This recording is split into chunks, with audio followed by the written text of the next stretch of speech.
Welcome everyone, this is Joe Arbus, have fun pronouncing that one, and today we're going to be playing Path of Exile, a randomizer challenge run.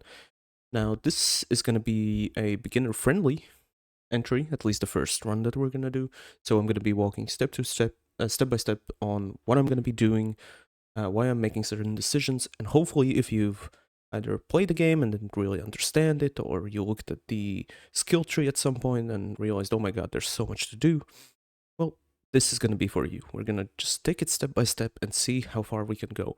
Now, what is a randomizer challenge? Well, it involves certain rules. So let's go to the classroom, and here are the rules. Now, if you're new, obviously these aren't going to make any sense, but I'm going to lay them out right now. We can only use the main skill that we're going to be rolling. Any movement skill is allowed though, but we can only use one. Any support or courage gems are free game. We can use any one we want. And we can also pick any starting class. And we can only roll a new character after we acquired all the random keystones. Now, keystones, if you don't know what those are, don't worry, I'm gonna explain that later, but essentially, we have to get them first. We cannot diverge from the path to get other things. We have to prioritize the keystones that we randomly roll.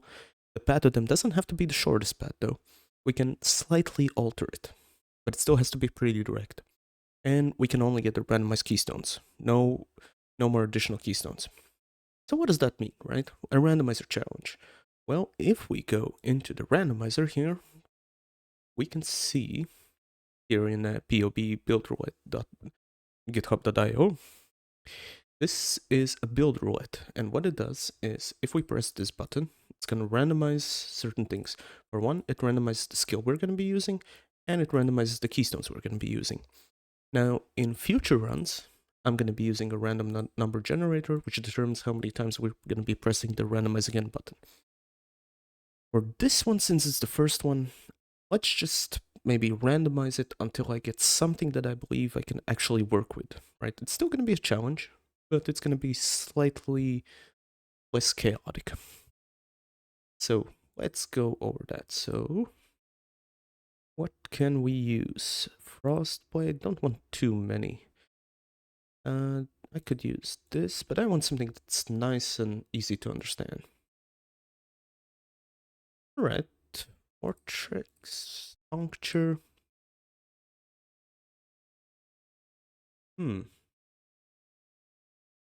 So we can go with Ice Nova. Increase to physical damage from strength applies to projectile attacks. I think this works. Let's check the Ice Nova skill. It is... Unfortunately, it's AoE and Cold and Nova, so we wouldn't be really benefiting from that. So Iron Grip would be kind of useless. However, I think we can roll with this. What does this skill do, by the way? It... Cold spell that deals damage in expanding way around the player. Alright, yes, let's work with that. Now, what are we going to be doing? Well, I'm going to be doing a lot of things in-game, but before we go into the in-game, now that we rolled our skills that we need to use, which is going to be the Ice Nova, and for the Keystones we have Ghost Reaver and Iron Grip, in order to better understand how we're going to approach this, I'm going to be using a tool that's called Path of Building.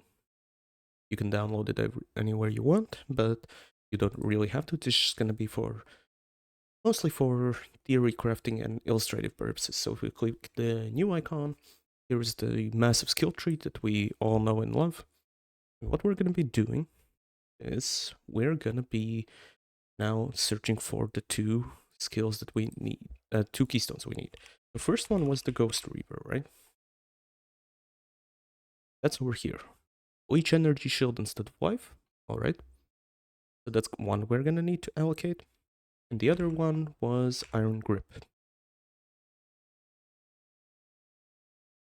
Iron Grip is over here. Right. So these are going to be the two random keystones we're going to have to acquire. We cannot acquire any else. We can't do Ghost Dance or Chaos Inoculation, Eldritch Battery, none of that. These are the ones we have to work with. However, all of the notable skills that we have here and all the minor ones, those are going to be free game. Now, in the rules, I said we had to take essentially the most direct path, but it doesn't have to be the shortest one. Now, if we look over here, we can see that the Iron Grip here is to the south, and we have Ghost Reaver to our right. So which character, if we were to select some, this is how we're going to choose. Which character would most, with which character can we acquire these skills as fast as possible so we can start spreading out our build? And from the looks of it, well, we're going to be picking someone who specializes in the right side. Now we have the two choices for that. We can either go here, where it's going to be Shadow, or we can go here, which is going to be the Ranger class. Now, I'm thinking that most likely we're going to be doing Shadow. And the reason for that could be, although maybe not Shadow, is what we can also do is we can start here with the Witch. Now, Witch has some interesting properties. So if we go back into our randomizer, right, we can see that we're going to need to use the skill Ice Nova. Ice Nova is a spell, and witches, well, they're pretty good with spells, right?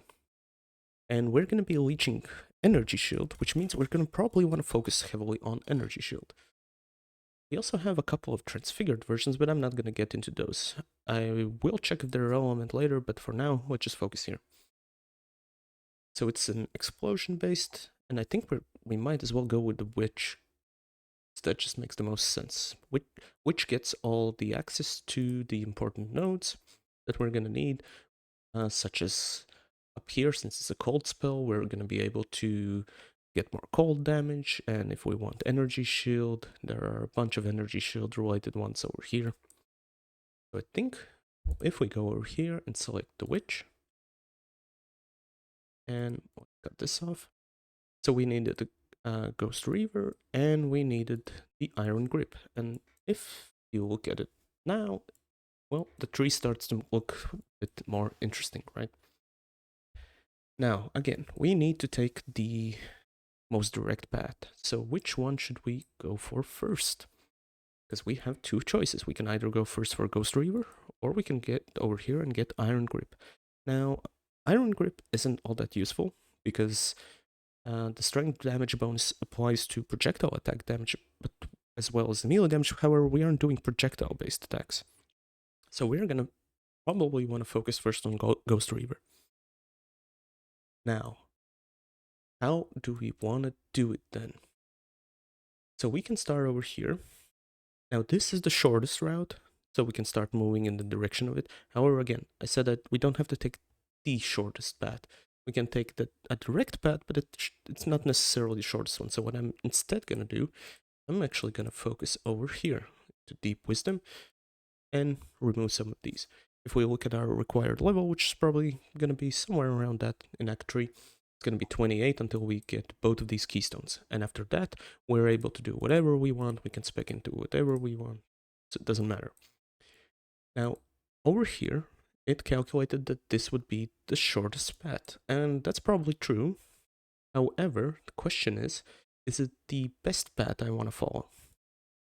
Because the way we are going to do these things and look if it's actually beneficial for us is what kind of things we have along the path that we're going to take later. For instance, life and energy shield? Yeah, of course, that seems nice. However, something like consuming corpses, well, I'm not going to be consuming corpses, so this one isn't going to be useful for me. Curses might be fine. Cast speed is alright. Duration of cold elements, even though we're going to be using cold skills, I doubt we're going to be using this. So we kind of want to see not just how the path goes, but what's right next to the path. And again, if you're new, it's probably a bit too overwhelming, but don't worry. As we go along in the game, you're going to understand why I make the decisions I make and how you can actually also use this knowledge to improve your playing experience. Alright, so from over here we can see that we're kind of actually forced to go from this spot. However, maybe we want to go through this direction. We can skip the top section here, let's say we went like so.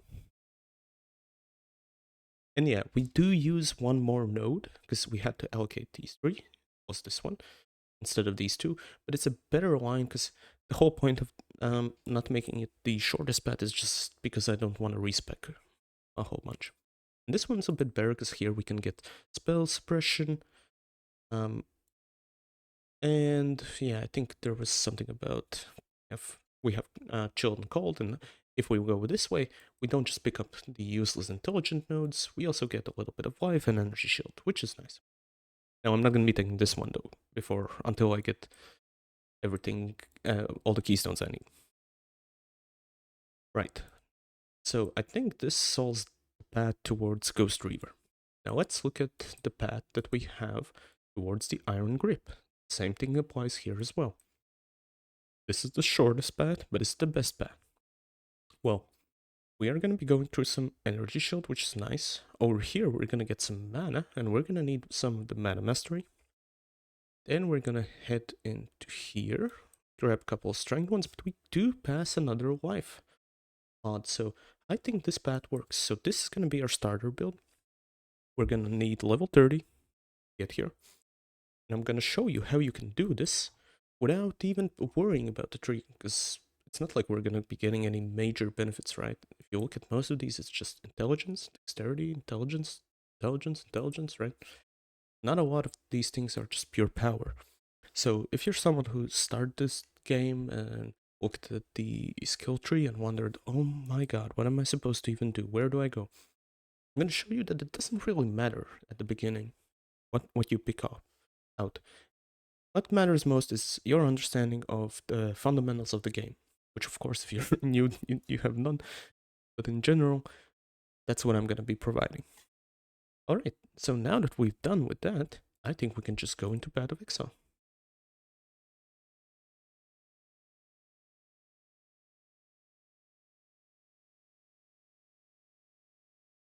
Currently opening it up. Alright. Now let's wait until it loads. There we go. And over here I have my Solo Self-Found Ruthless Affliction Link, right? Righteous Fire, because I'm using a Righteous Fire skill on that one. It was quite nice, but yeah. Anyhow, we're going to be creating a new one. When you decide to create a new character, you have either this option or maybe these two options as well. These are when we have the challenge leaks, which come every 3 to 4 months. So we are going to be playing on them. There's no reason not to play on them, but honestly, yeah, if you have them, they don't bother if you want to ignore them. If you don't like them, you can just play it as a normal game mode. And after the league is done, all your characters are going to become the standard versions. So there's no harm in trying it out. And what we're going to be playing is Solo Self-Found. As you can see, it disables any trading or going into a party. We can convert it any time we want, but we're not gonna. But we're not gonna be playing Ruthless. Ruthless is a slightly crazier game mode, let's say, where item drop rates are lower, then you have less options to work with, but it can be fun. So we're gonna go with Hardcore Affliction. Solo Self-Found. If the Affliction is the current league, and we said we're gonna be using the Witch. Now, let me first of all update the character, the stream title. So we are gonna be using the skill was called Ice Nova. Lessons that Ray class will teach you, Witch. It is your only hope of finding your way. And we are gonna be using a Witch. Right. So since we're using Ice Nova, let's call her Ice Nova, and we're doing a randomizer challenge. So, Rando or Randy? I like Rando more. So Ice Nova Rando is going to be our character here.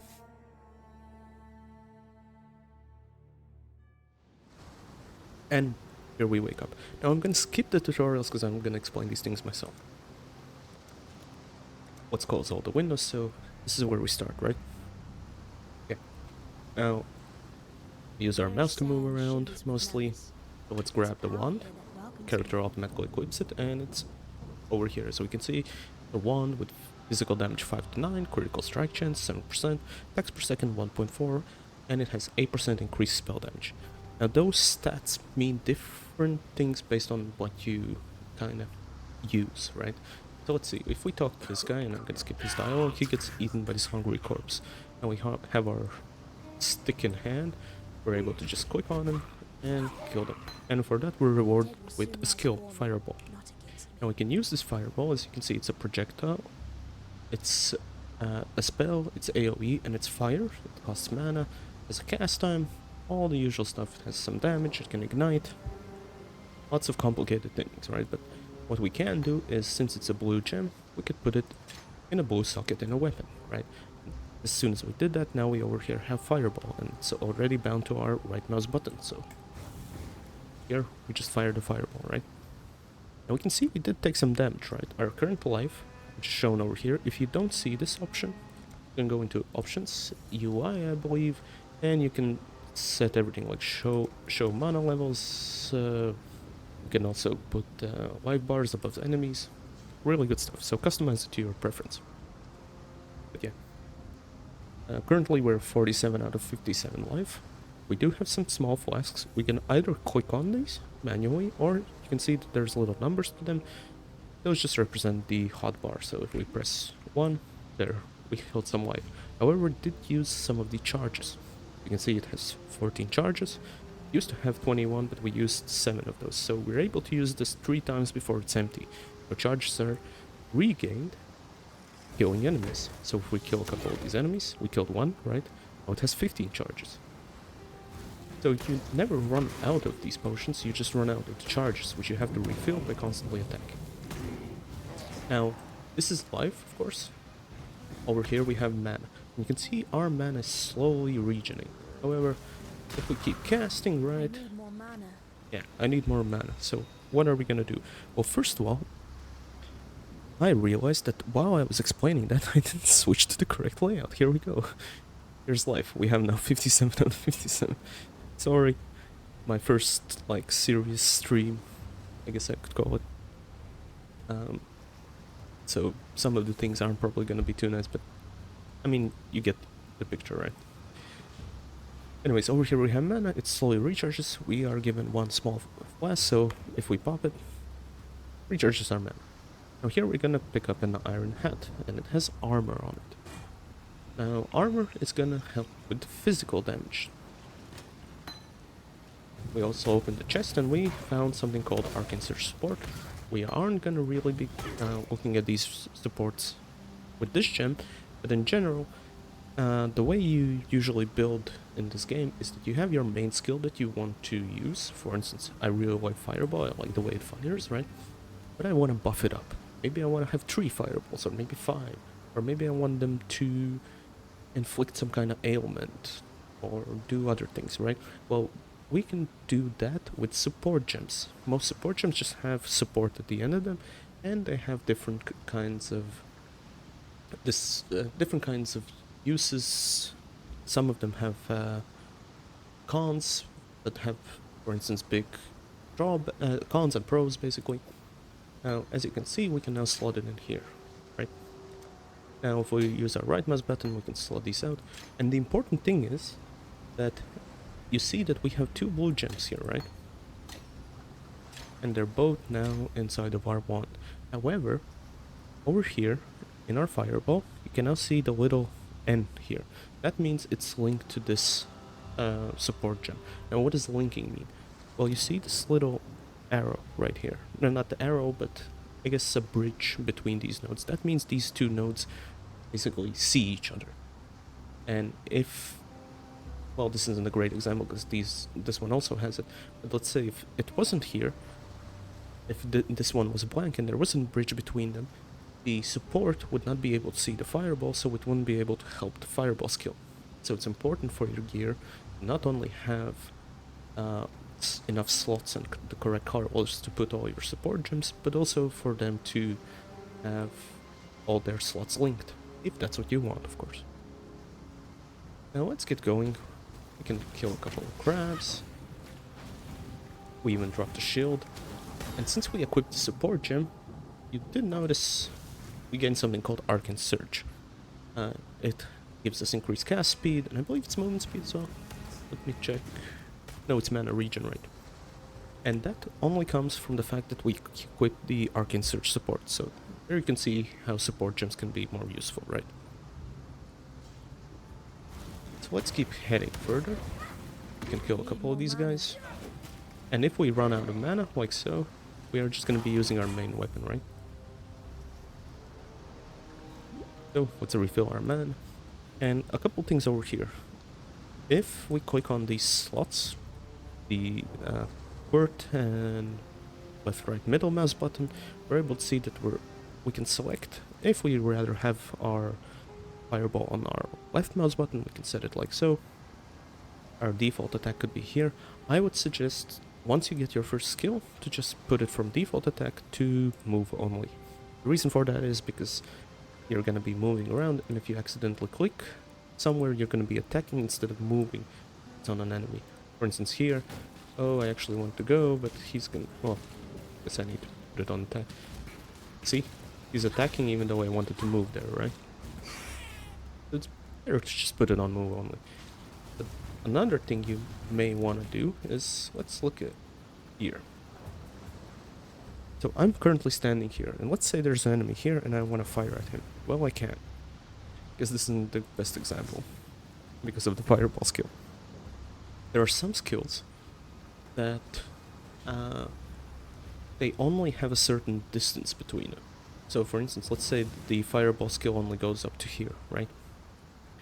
Now, if I were to start clicking here and cast fireball, what would happen, this extra distance, our character would move here and then try to attack, which sounds good, right? But for some skills, it's actually better to select always attack without moving. So if I run and now press the right mouse button, I'm now standing and casting the ball. Even if the target is out of range, I'm still going to be casting the spell. And if you play around in the game, you'll notice that sometimes that feels a lot better with some skills. Doesn't particularly matter in this case, because we're using fireball, but in general, yeah. So let's heal up. We now again have full HP, and here's our first unique mob. Mobs are distinguished in 3 categories. We have the normal ones, which are actually 4 categories. These are the normal ones, they have the white name. Over here we have a unique mob, that's the second category, and once we see the magic and rare ones, you'll know what they do. Now, unique mobs, they usually have a lot more health and have some gimmicks attached to them. This one is quite easy to beat. See, if we just keep circling around, he can't even hit us, right? So once he starts hitting us, we can just do one attack. And from now on, you will never die to Hillock. Okay, I can just keep on moving. Of course, I'm getting damaged by these guys, so let's maybe get rid of them. And let's just run around. Now we can attack. We did some damage, and he pulled out his sword, meaning he's in phase 2, and he starts to attack a bit faster, but it's not fast enough for us to just run around. And if he does hit you, just fall back, pop a flask, and it's all good. So okay, let's kill him quickly. And whoa, what just happened? Ah, I got a passive skill point. Alright, I wonder what they do, right? Oh. Oh. Oh my god, well, this is the big first hurdle that everyone who starts playing the game has to overcome, right? Is that you look at this and go, what the hell am I supposed to do? What does intelligence provides no inherent bonus to energy shield? I don't even know what an energy shield is. So why do I care about all these? More mana, I guess, or I guess damage? Do I keep speccing into damage? What do I do? Well, in general, it's not so difficult. The way you need to think about it is you don't really look at the small ones. They're important, but you don't look at them. What you care about is First of all, you care about the notable ones, which are bigger ones. So that would be, for instance, Deep Wisdom here, uh, Arcanis Dominion over here, Art and Soul over here. These are the big ones, and they give better benefits than just the regular old node. For example, right? The small one here gives 5% life and an 8% increased mana, but this one gives 8% life and 12% mana. So it's more bang for your buck, right? And to allocate each one of these, it requires 1 skill point. And currently, since we leveled up, we only have 1. And the second thing you want to look out for is the masteries. Masteries are also important. What they do is that once you start going down a path and you grab one of the notable skills that's surrounded by the mastery in the middle, for instance, it would be Vampirism for the Recovery Mastery here, or Grave Intentions for the Minion Defense Mastery.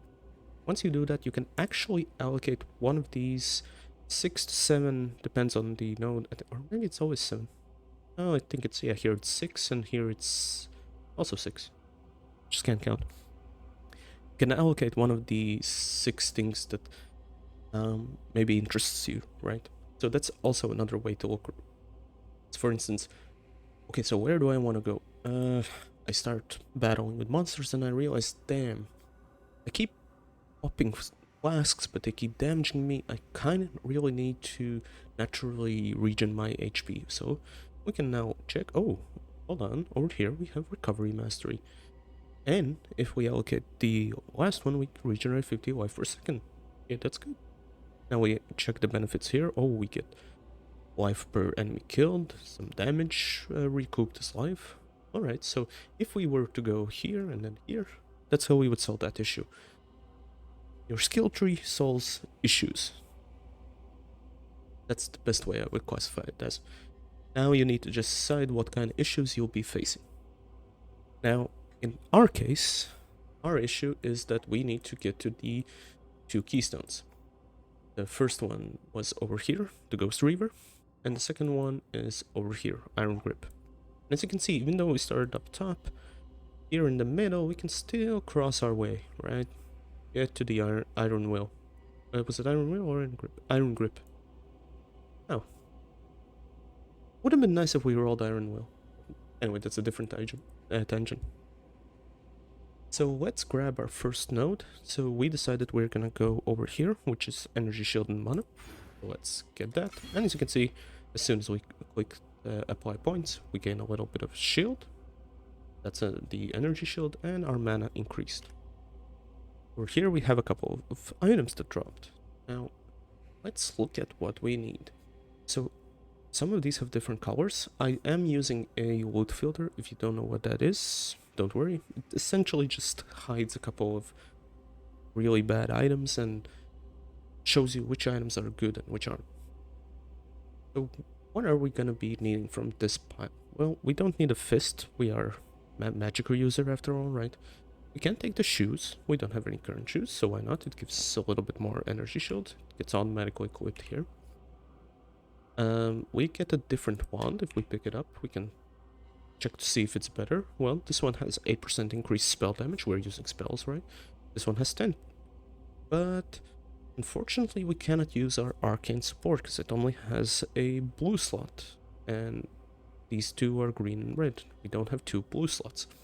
And even if there were 2 blue slots, the problem is that you can see there is no bridge between them. So even if our fireball would be if our fireball and arcane surge could be slotted here, since they're unconnected, there's no benefit to them being there. And we can also see, hey, we get a shield, right? And it is a blue color. That means it's a higher rarity. This white ones are the base rarity, magic are the next rarity, then there's rares and uniques. A lot of the things in this game follow the same logic. Since the enemies work the same, the currency works the same, the items work the same, which is really nice. Now, since it's unidentified, you'll see we cannot equip it. So let's just take our Scroll of Wisdom, pop it off, and what do we get? Oh, it shows that it gives +1 level of all fire spell skill gems. Well, that actually sounds good. So we can now equip it. And, well, we were using Fireball, right? So, technically, if we now put it here, you can see, it now says the Fireball is level 2, because it gained +1 from the shield. It's over here. Now, you'll notice, though, that this says +1 level of all fire skill gems, but it doesn't have to be allocated here. If we look over on this side, you can see that we still get the +1 level, because it's a global modifier, right? Now, these things can get complicated sometimes, but in general, you want to kind of look at your gear, figure out what kind of build you are. If I was, for instance, a melee build, maybe I need claws. Claws give me, as you can see, 3 life per hit, right? Maybe I want a sword. Maybe I want to attack fast, right? Well, let's look at this. So this one has an attack speed of 1.55. This one has 1.6. So if I wanted to attack a little bit faster, I can use a nailed fist, right? Alright, so we defeated the boss. Let's head into Lionized Watch.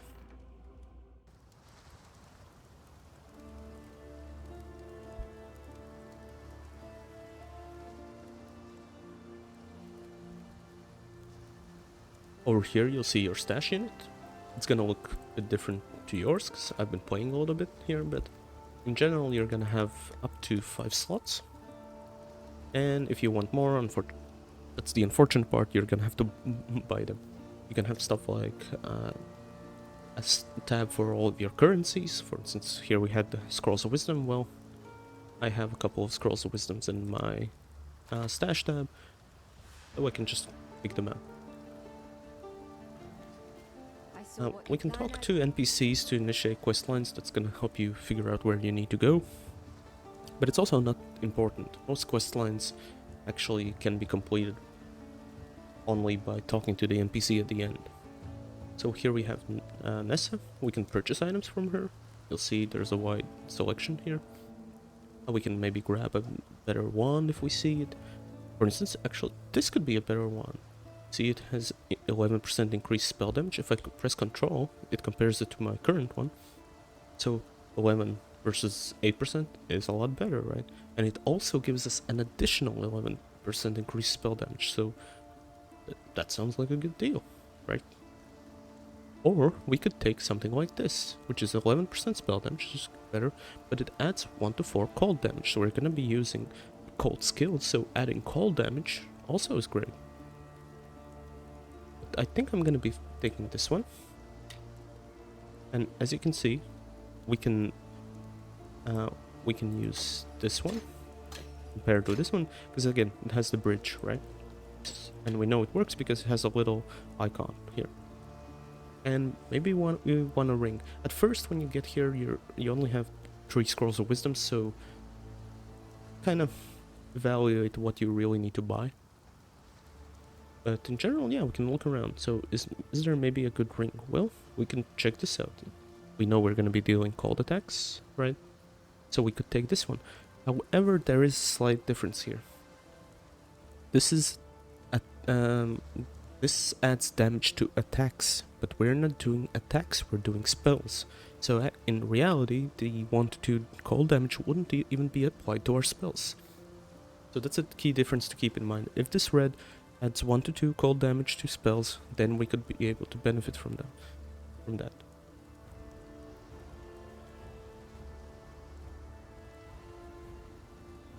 So let's look around. We can also grab an amulet. We can get 2 rings as well. Maybe we want chain belt. So yeah, let's say we really like this chain belt, right? Even though it's quite garbage. We can buy it and immediately slot it. And it applied us with a little bit more energy shield. We can also sell items if we want. For instance, I really don't like this one. I'm pressing Control. You can drag in manually, and we'll see. We'll get 3 Scrolls of Fragments. What are those? Well, with 5 they become a Scroll of Wisdom, which is these ones. Oh, let's just ignore all these guys, most likely. But after we talk to Targoik, we are able to select a skill. How fascinating. By the way, Ice Noah, what's the earliest we can get it? We're able to get it after a certain quest. And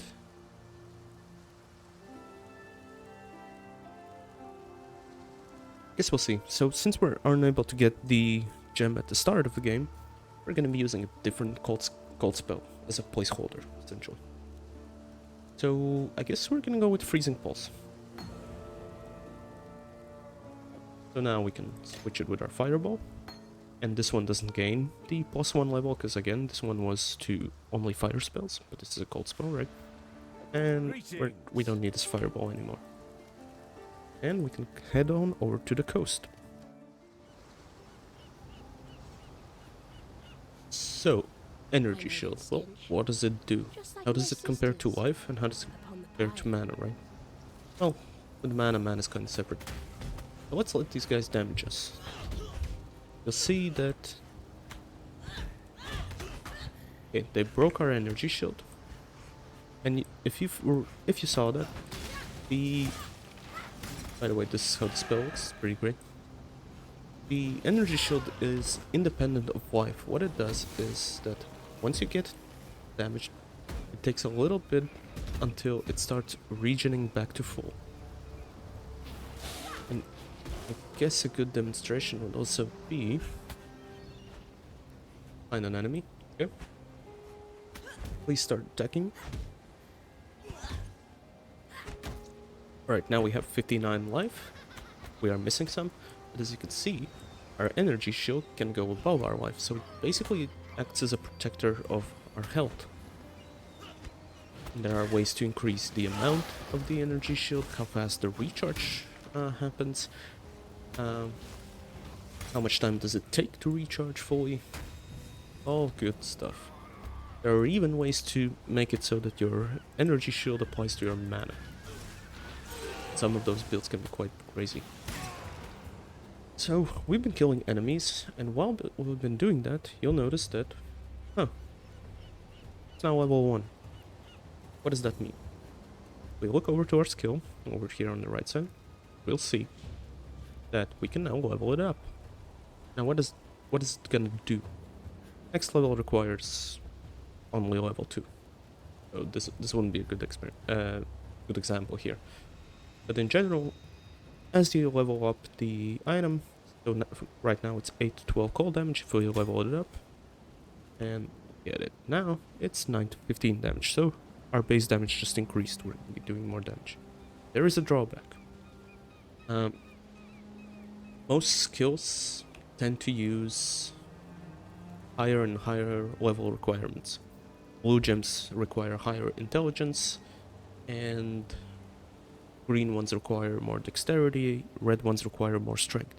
As you keep going up and up, that means the demand for your stats, which we have over here, we have 32 intelligence, 40 dexterity, 14 strength. Those really matter, right? And by the way, yeah, if you press C, you can check out all the stats you want and kind of get a feel of how things go. So these guys also get frozen from our skill, which is quite nice. And we're gonna be just heading along the coast, trying to find a certain point of interest.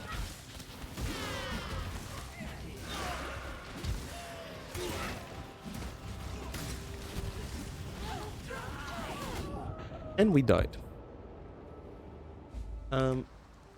That's what I get for being a bit too careless, but that's fine. Doesn't matter. What happens when we die? We go back into the... our hardcore character goes into the solo self family, it's no longer hardcore, and we can still continue playing with it. We want, but we don't. We just want to create a new character. So again, let's go here, get a witch, and name her again. Randall. When a daughter strays from the light,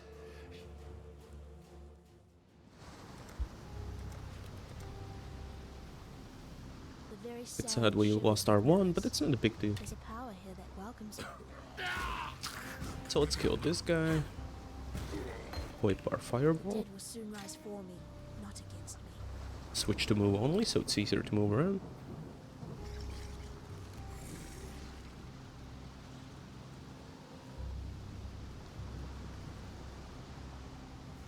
And I'm gonna just grab the Arcane Search from the large chest. By the way, you can sometimes not only find enemies, but maybe there's like a crate here. You can either click on it, or you can even damage it. And it will pop open. Different items like chests you do need to click on. But for instance, a barrel right here. You see, we exploded all of them. Fortunately, we didn't have anything. Yeah, let's ignore all of these guys and head straight to heal up. Again, spam him with our fireball, which also puts him on fire for a little while, which deals some damage over time.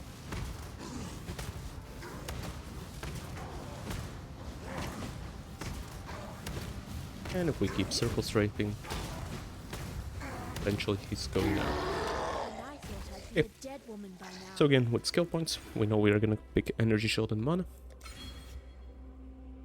For our wand, again we had 8%, here we have 11%. But it has only one blue socket, and none of them are linked, so it's not actually all that good for us. But we can take this simple robe, which gives us some nice energy shield, right?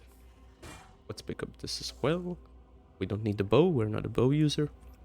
And what we can do, if we want to, you can see it's a tree link, right? Well, you don't have to put your skills necessarily on your weapons. We can also slot them over here on our chest piece, right? And you see it does exactly the same. So it doesn't have to necessarily come from your weapon. Your weapon mainly determines what kind of damage you'll be doing.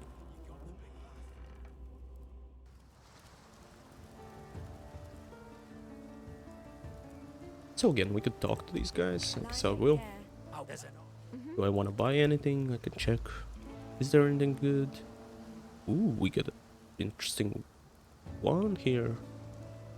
Fortunately, it's not too useful for us since we're going to be doing cold damage. Yeah, we do get the 1 to 3 cold damage spells, but other than that, we don't get anything really additional on top of that, because we don't care about the lightning spell, we don't care about the physical damage, because we're not doing any physical damage. Kinda useless in the grand scheme of things. And the rest of these, it seems like, aren't going to be doing anything better, so let's grab ourselves again the chain belt, why not? We really decided we liked. And the rest of this can just stay there. And again, we talk to Targwake, and we get our freezing pulse. Let's replace it with the fireball, and yeah, let's head out. Now, once you switch the gems, if you really care about the always attack without moving, you'll sometimes notice that it actually gets disabled. So if I switch it again, but only when I unequip it. I swear I've seen this disable automatically. Alright, it's not that important.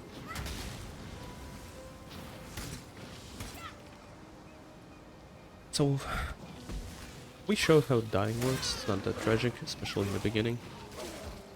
And you may think, like, should I really watch a guy who just died in the first actual map after the tutorial?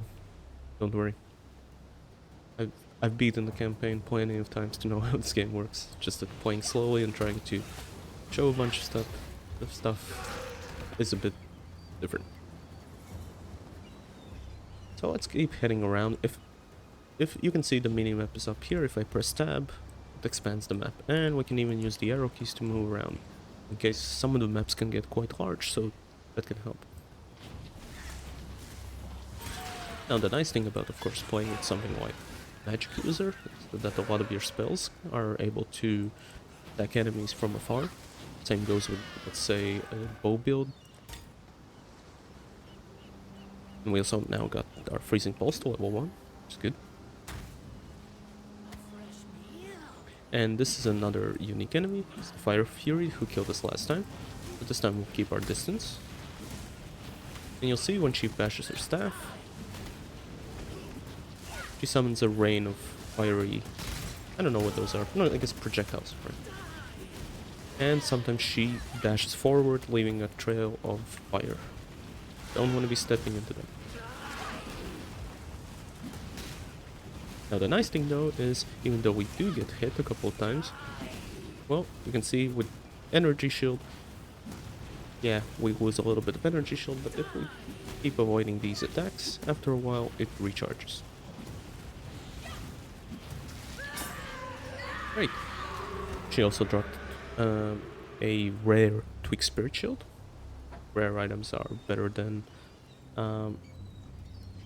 magic ones. So let's see, this one gives us increased spell damage. Fortunately, it's not all that great. You get a little bit of mana regeneration rate, so we'll regen mana faster. Other than that, the other stats we don't really care about. But we can use it since we have nothing else really to use. Now, is there anything else? Oh, right, shoes. Let's equip those. And do we want a staff? Well, it sounds like a good wizard thing, but no. We then lose a little bit of spell damage, right?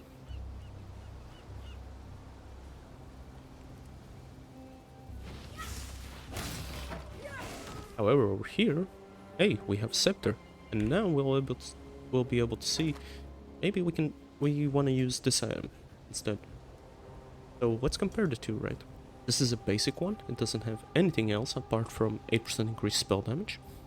This one has 10% increased elemental damage. Now, spell damage, elemental damage, those are different things, but spells in general, it applies to spells, and elemental applies to if your spell does fire, cold, lightning, chaos damage.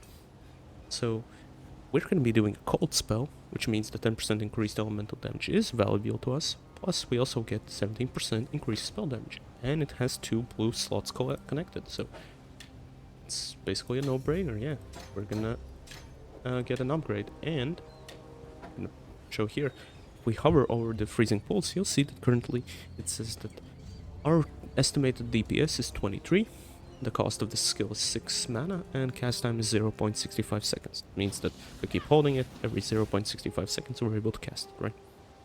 Now it says 0.58 because we had the Arcane Search from our support gem. Now, it was now 23 DPS. If we switch this around, and look, well, suddenly it's 26.1 DPS.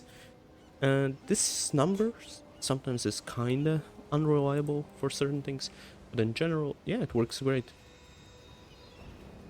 Now, let's say you pick up these iron graves, right? And then you're like, well, should I need the armor or energy shield? And that really depends on what kind of defensive layer you want. Armor helps with mitigating hits from physical damage only. Energy shield, it just hovers above your life, right? There's also a third option, which is called evasion. And evasion, in essence, how it works is the higher you have it, the less likely you are to get hit. Now, you are always going to be hit. There are a couple of quirks with that, but I'm not going to get into that for introductory reasons. Essentially, evasion works as like, if you have it high enough, every fifth hit will hit you, right?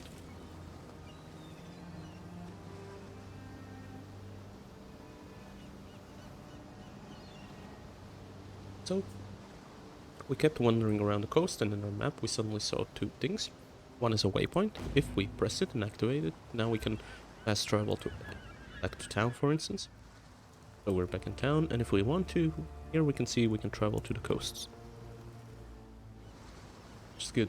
Now we can go into 2 places, the mudflats or the tidal island. Yes, we'll head into the tidal island, because we can see that we have a quest there, right?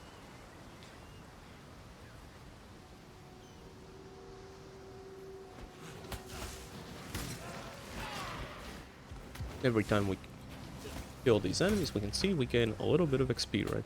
So So we're level 2 with 91. We killed this dude, 93%. Oh, we killed all of these enemies. We should get a level up. There we go. Learn is to live. So now we're level 3. Now, recently I've actually been informed, I never noticed it, but apparently with each level up you do gain some stats. You don't gain any intelligence, strength or dexterity, but what you do get is, I believe, a little bit of evasion, HP and mana? But the most important thing is of course the passive skill point. Now, we could go the shortest route again, grab a couple of intelligence, but intelligence only gives us, for every 2 we get +1 mana, and for every 5 we get 1% energy shield. Well, why do we want to go here and take the shortest path when we can maybe go a little bit further, but still at the same path that we can take by just getting some more energy shield and mana regeneration, right? So let's do just that.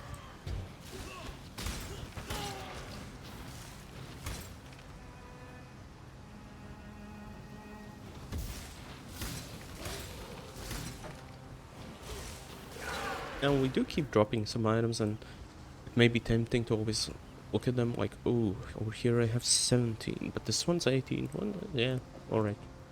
That's a simple exchange. However, if you have a loot filter, you'll notice this one seems a little bit more important than the other one. Well, that's because the difference here is that even though this one has a higher energy shield, it only has 2 of these sockets linked. This one has all 3 of them linked, so if we were to, let's say, get another support gem, that would be good.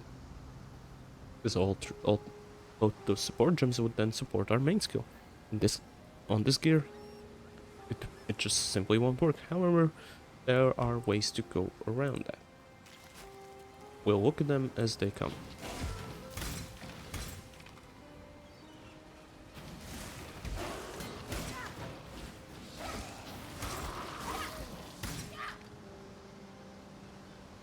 So now we're running around, and what we're looking for is a unique enemy here. Should be here. Yeah, Hail Rake. He fires this wave of ice, and it can be quite weird because you'll notice he suddenly went and attacked the wall. Apparently he has some unique AI where he tries to predict where you're going instead of aiming for where you're at. But if we keep our distance, it's no problem. Even if he hits us like so, you'll notice we're a little bit chilled. That means we move slower, and we'll just stand here. He attacks us one more time. Maybe let's not die though. Yeah, there is also a chance that he can freeze us, which would mean we would be stuck in place, unable to do anything. Now there are ways to counter that. So we got ourselves a medicine chest. It's green because it's a quest item, so let's pick it up. Also got some scroll wisdom, portal scroll. A portal scroll is good because it allows you to generate a portal. And if you go, you can see we can go straight back to Lionized Watch, right?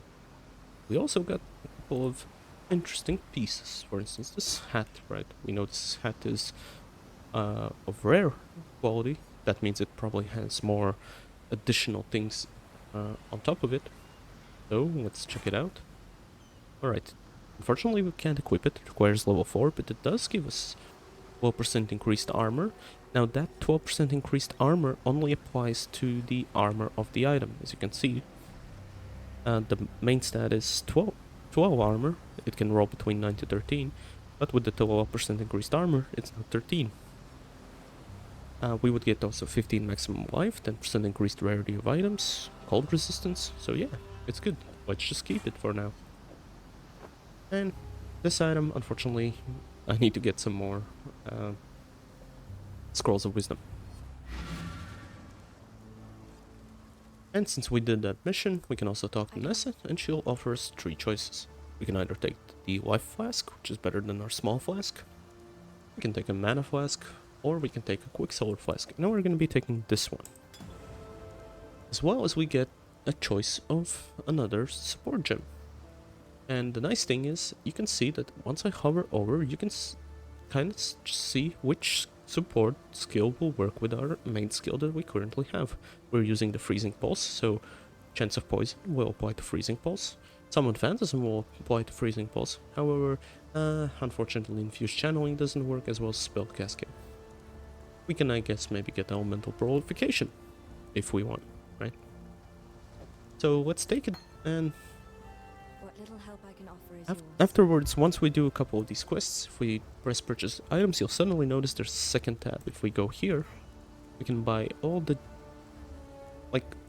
gems we got from our quest reward, and some of the gems that are able to appear also from other classes. If you want to know what those are, you can usually check in the wiki. But in general here, like ethereal, we can, if we weren't playing a specific build, we could get like ethereal knives or spark, maybe lightning trembles. Maybe we can get a different attack skill or some other support gem.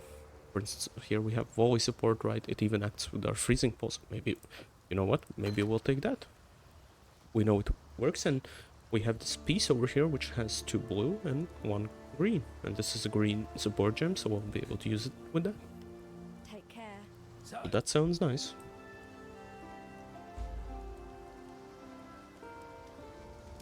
Now, let's head back to the coast. We're gonna be going straight into the mudflats.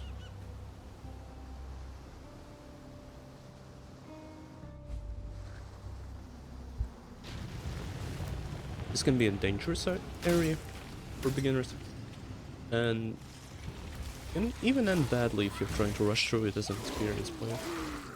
The reason for that is not these guys, but these ones. If they charge at you and they hit you, they usually stun you, and if a bunch of them do that, they can easily kill you. Now these, by the way, you can see they have a little bit of a blue glow. Well, the same way that we have regular items and magical items, monsters come in the same variety, right? We've seen rares and uniques. Well, this is a magic mob, and he has extra lightning damage and exposure. You'll see every time he attacks us, we get lightning exposure. If we look at our defenses, oh my god, we now have minus 18 lightning. But once it wears off, we're back up to our 7%. Probably should have picked up a couple of scrolls of wisdom. Anyways, we got our level 4. That means we can now put our Quicksilver Flask. It increases our movement speed for the duration of it, which is nice. We can just run around faster. And we can also get this nice helmet on. As well as, let's pick another level into more energy shield. And we can see that these are important items in the map, so we can go investigate them. These are for the quest breaking some eggs. But do be careful, as you can see, if you get surrounded and stunned, you'll die instantly. If you're of course not playing hardcore, it won't matter, but still it can be frustrating, even on regular characters. So our support gems now leveled up. Nice, even our freezing pulse got a level up. So why don't we just level them up? We can see that, for instance, in the freezing pulse's case, the next level up, in order for us to get it to level 3, if we want to get it to level 4, it would require us to have 16 intelligence. Currently we have 32, so we're set. Now this item appears a little bit different because of my loot filter.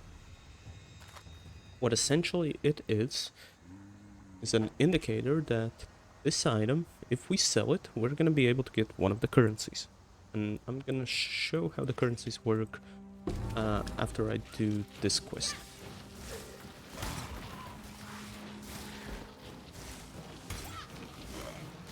Yeah, we're chugging along nicely, and as we keep also improving our going along this area, right, we get a little bit of increased mana regen rate. Do we have? Yeah, no, we don't have it from here. Yeah, over here we have plus 18 increased mana regen rate, and if you look at here, it's going a bit faster now. We don't have to keep on popping our mana flask that often, which is really nice. Well, we can, but we don't need to. And one thing about support gems, ooh, sniper mark. Sometimes enemies can also drop skills, but most of these you can buy later on. Not gonna be using this one. One important thing to keep in mind though, is that if we look at our freezing pulse, you can see it costs 7 mana. Well, hold on, wasn't it 6 mana before?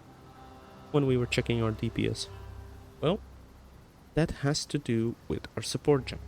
If we look at the text here, it says cost and reservation multiplier 130%.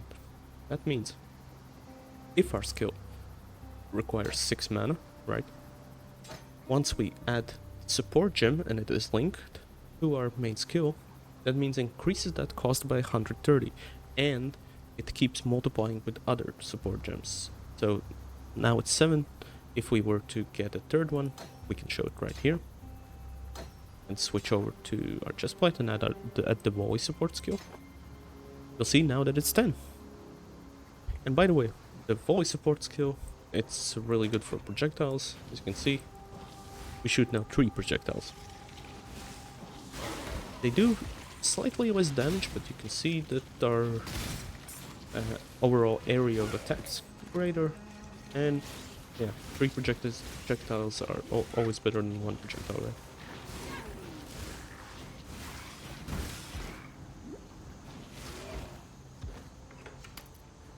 We got a rustic sash, but we don't care about that because it's physical damage.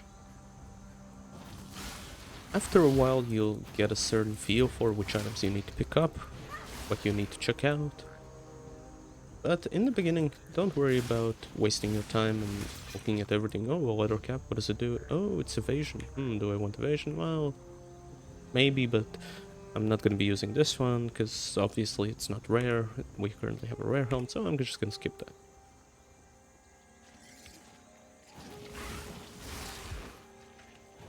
So we need to find 3 of these exclamation marks. We found one. We grabbed the glyph that we found in the egg. We also just got another level up. Good. And I do need to check because I kind of want to see how much life and mana it gives in like real time. We did get a scroll of wisdom. Actually, we have 3, I didn't just notice, so we can check this item out. Ooh, this one has a bunch of stuff, right? This could be a rare occurrence to see that it has so many optional things, but in reality it has to do with the way that items are randomly generated. If I press the Alt key, and I believe you need to have something enabled. When was it? The new UI?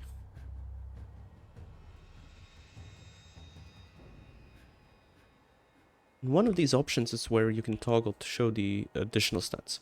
So if I press Alt, you'll actually be able to see what this item has. It has an implicit modifier of damage caster. That's the one that gives us the increased spell damage. It also has 3 prefix modifiers and 3 suffix modifiers. That's the maximum you can get on any rare item. For a magical item, such as this one, you'll see we got 1 prefix. You can only get 1 prefix, 1 suffix. Prefixes have a different pull from suffixes. Prefixes are more like damage orientated and life and mana, while suffixes are resistances and cast speeds, I think. Stuff like that. So technically we can also get another suffix on this. But yeah. Now the reason this has 7 items is because one of these is the Pixie Tier 6 Defense's Energy Shield. There is a thing that you can roll which is called a hybrid mod, and what it means, it just has like, it gives you 2 stats, right?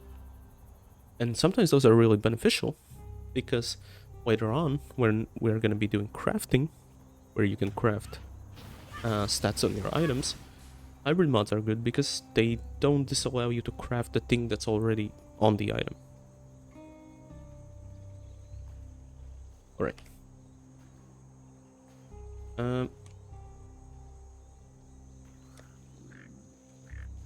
had a weird glitch. We did get the level up. Let's go into more energy shield and recovery. Our energy shield is almost already overtaking life. Kinda cool.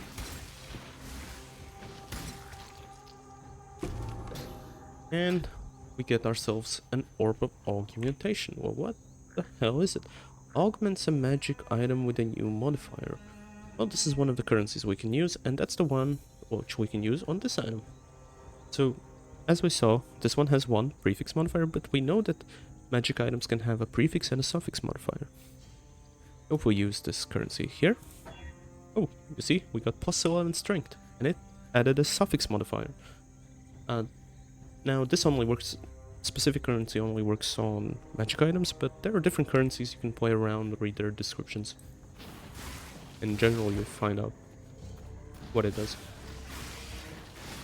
Let's kill all of these guys. I need more mana. Also, when we press tab, we can see in the right side that this is the mudflats.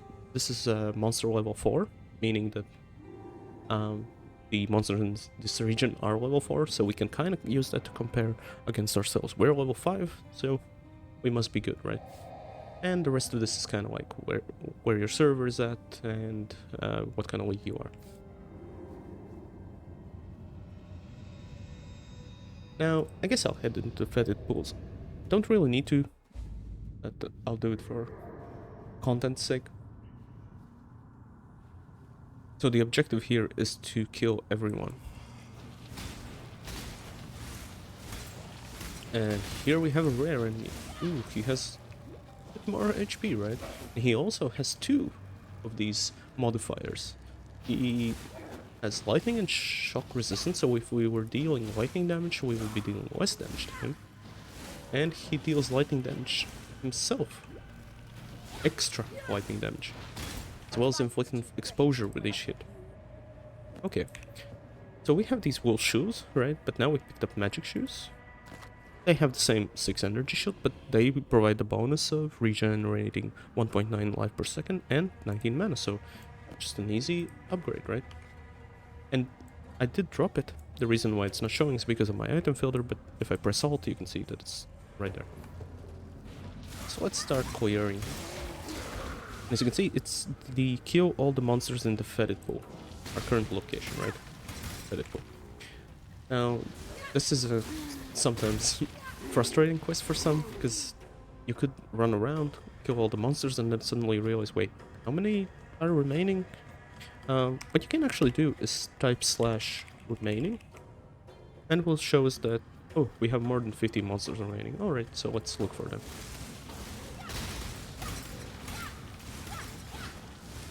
Now, this enemy, right, we're doing really like low damage against him. Well, that's because he's cold, chill, and freeze resistant, and we are doing cold damage. So, honestly, there's not much we can do. We do have to kill him if we want to complete this quest. We need to kill all the monsters. We'll have to take this slowly, but we are running out of mana. So for now, let's pop the last flask, deal some damage, and maybe run away. You don't have to fight every monster you come across, you can always run away. No shame in that. So let's kill these guys, and the idea is that, alright, we're gonna kill a bunch of other guys. Once we do that, we're gonna have a little bit of mana regen in our flask. So yeah, we're gonna be able to take them on. See, we killed these 4 or 5 guys, and we already have 6 charges.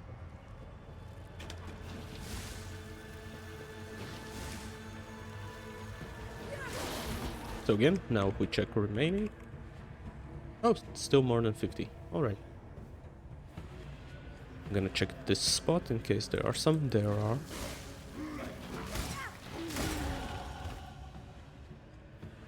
I'm still gonna grab another level. Right here. Do we have anything else we want to use? Oh, what is our shield over here?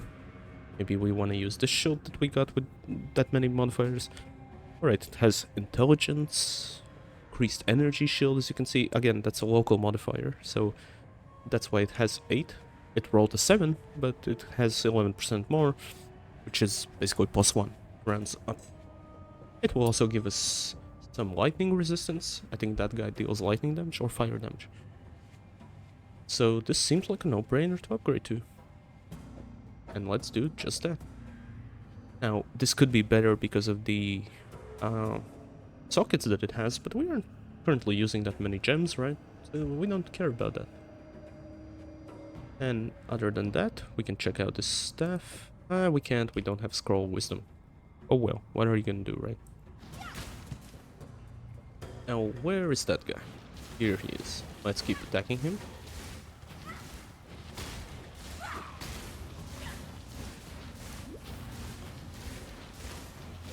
And nothing too hard, but this, of course, is one of the beginning stages. Well, I should say maths. That's the correct term. And we keep running out of mana, but I think we should have enough to kill him. If not, I can just wait until it naturally regens. Or even once we run out, like so, and switch to attack mode and just slap him around, right? Usually you won't have this problem knowing him, but that can sometimes happen. Alright, let's grab Simple Robe. We can see that it is a rare one, so we're quite interested in that. But yeah, unfortunately we can't identify it and equip it. So let's keep adding further. Now if I type remaining, it's still 50, yeah.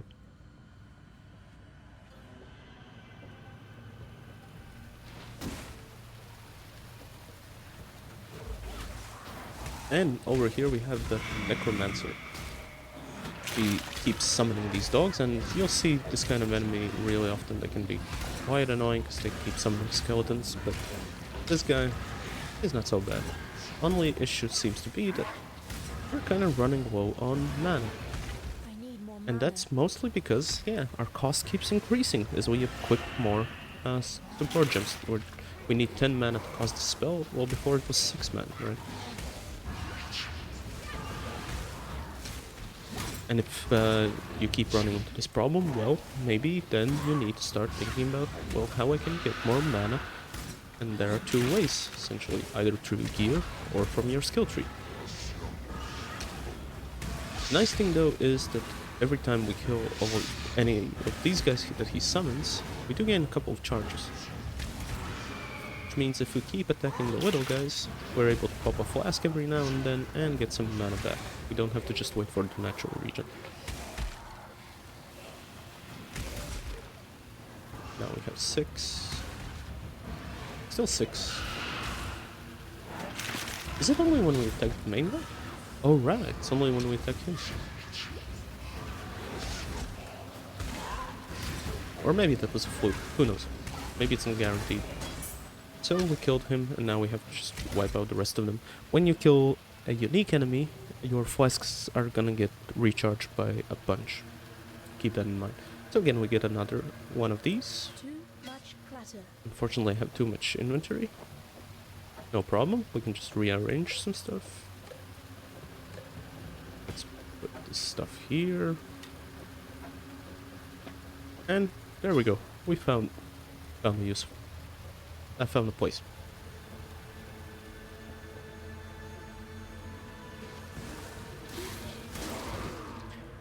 Now, we are gonna be a magic character, right? And we need to think about what kind of... by the way, again, this one's gonna be annoying because it has cold and chill resistance. But we need to think about, like, what kind of defensive strategy do we want to go for? And in Path of Exile, there are lots of them. Not just armor or evasion or energy shield. You need to combine a bunch of different options. Now, I'm thinking, since we're gonna be going to the right side anyway, we might go for evasion. So we're gonna be evading attacks. Eventually we'll get hit. But if we keep our life and shield high enough, we'll be able to get all of our life and energy shield back before we receive the next hit. And then we're gonna look at some other forms of damage mitigation. Oh, we got dropped an amulet, why not? We don't have any, just gives us more regen. And we have a ring, which we can also use, gives us more mana. Always appreciate.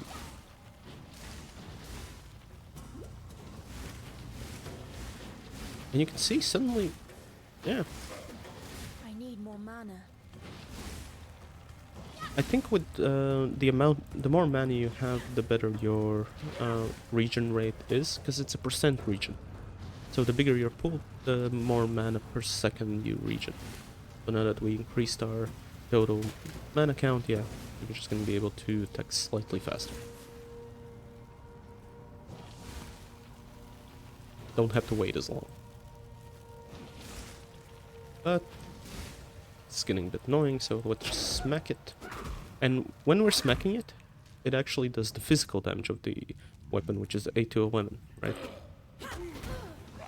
Doesn't do the how much was it? It's 17 to 26. No, it's 26. It's Arcane Surge impacted.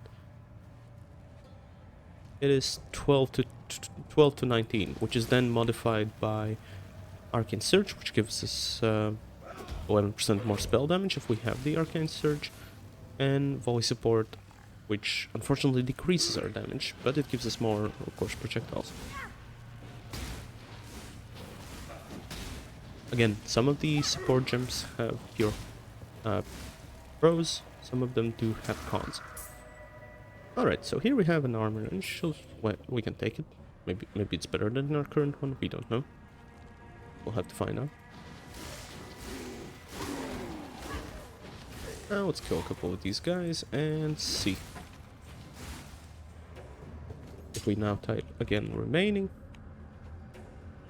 Oh, suddenly now it says there are only 29 monsters, so we're getting close to completing this.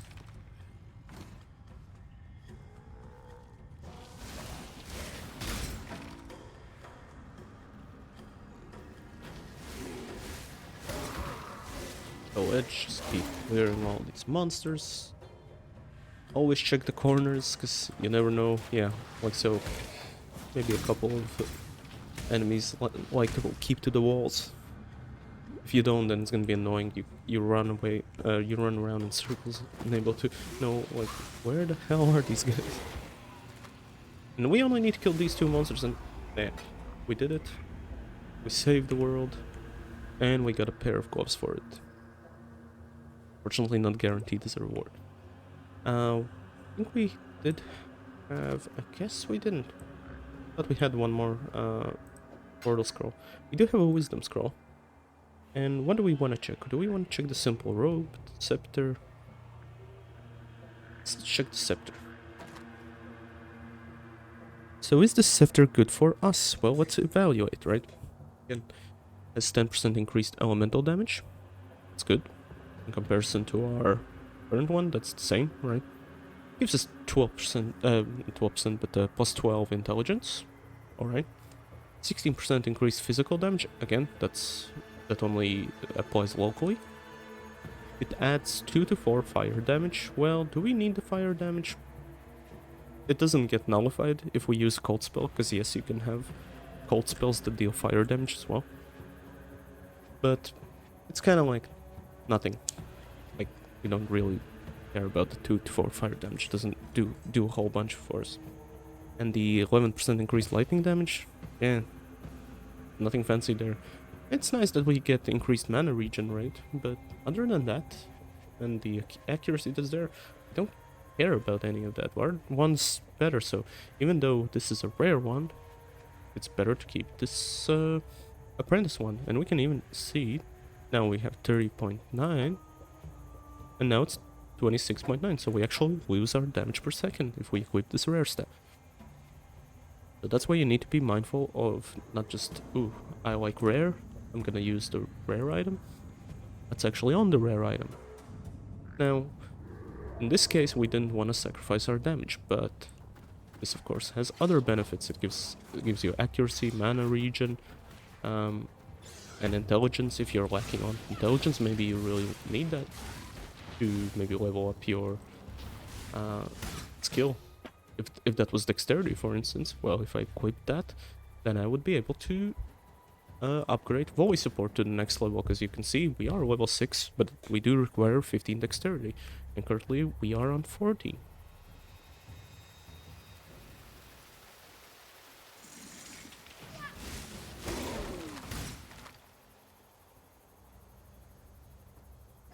Okay, so what we are looking for is the exclamation mark we found right there, but first let's grab this mana flask that just happened to drop. We can now... I'm just gonna keep one flask. I don't usually use 2 mana flasks unless it's a really intensive. Basically, if the skill uses so much mana that I really need to. Sometimes words are hard, alright. So we put the glyphs in the wall, and we can head into the submerged passage. And we're gonna find the leak mechanic. We're not gonna be interacting with it yet, but normally this wouldn't be here.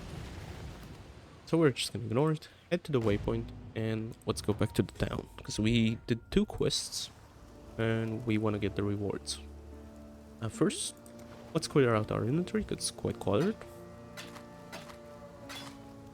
And you'll see that some of these items, when we sell them, they don't give the same stuff, right? This one gives us only a scroll fragment. This one gives us a chromatic orb. This one gives us alteration shards, right? So why is that the case? Well, the reason why this one gives alteration shards, which if you collect 20 becomes a different currency, is because it's a magic item, and magic items have additional modifiers, and for those modifiers, they're willing to part with 8 alteration shards. Now, our scepter here, it doesn't have any of that, but it gives us a chromatic orb.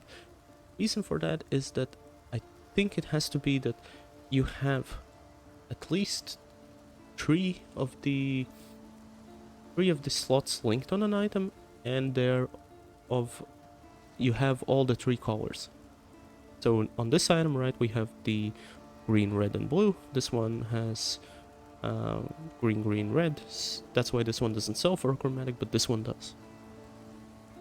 And chromatic orbs are good because they allow us to do some stuff, which I'll show in just a moment. Let's sell some more stuff. Again, this one, reconnected, all different colors, gives us chromatic orb. We can sell this one. This one doesn't give us that because it doesn't have the connection here. We'll even sell our rare stuff. Oh, they're gonna give us an orb of argumentation for that, and we'll sell this as well. Alright. Might as well sell. Yeah, we'll even sell this. So, we just cleared up our inventory a little bit. Now, let's say that I have only 2 scrolls of wisdom, but I have... Let's imagine these are 3 items, right? That I need to identify.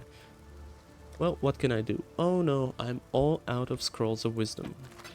Damn it, I guess I'll just have to suffer. Well, fret not, my good friend.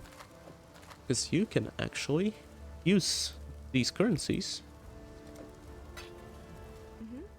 to sell them to lower tiers of currency. For instance, 1 orb of transmutation sells for 4 scrolls of wisdom. So that's how you can even sustain your scrolls of wisdom. You can never pick them up, you can just sell the higher tier currencies. That's kind of the basic idea of some of the more advanced loot fielders. They don't show some of that stuff. Let's look at these items. What do we get? Alright. So in comparison, this one has higher armor. Also gives us energy shield. We do lose 15 life and 10% rarity, which is kind of bad. But then we do gain 10% fire resistance.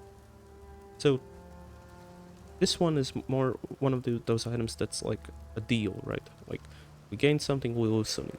Which do we value more? Well, honestly, I rather have the plus 15 maximum life. The extra armor and energy shield isn't doing that much. Now over here, what do we have here? In comparison to our current item, we get more intelligence, more life, more mana, all things that sound good.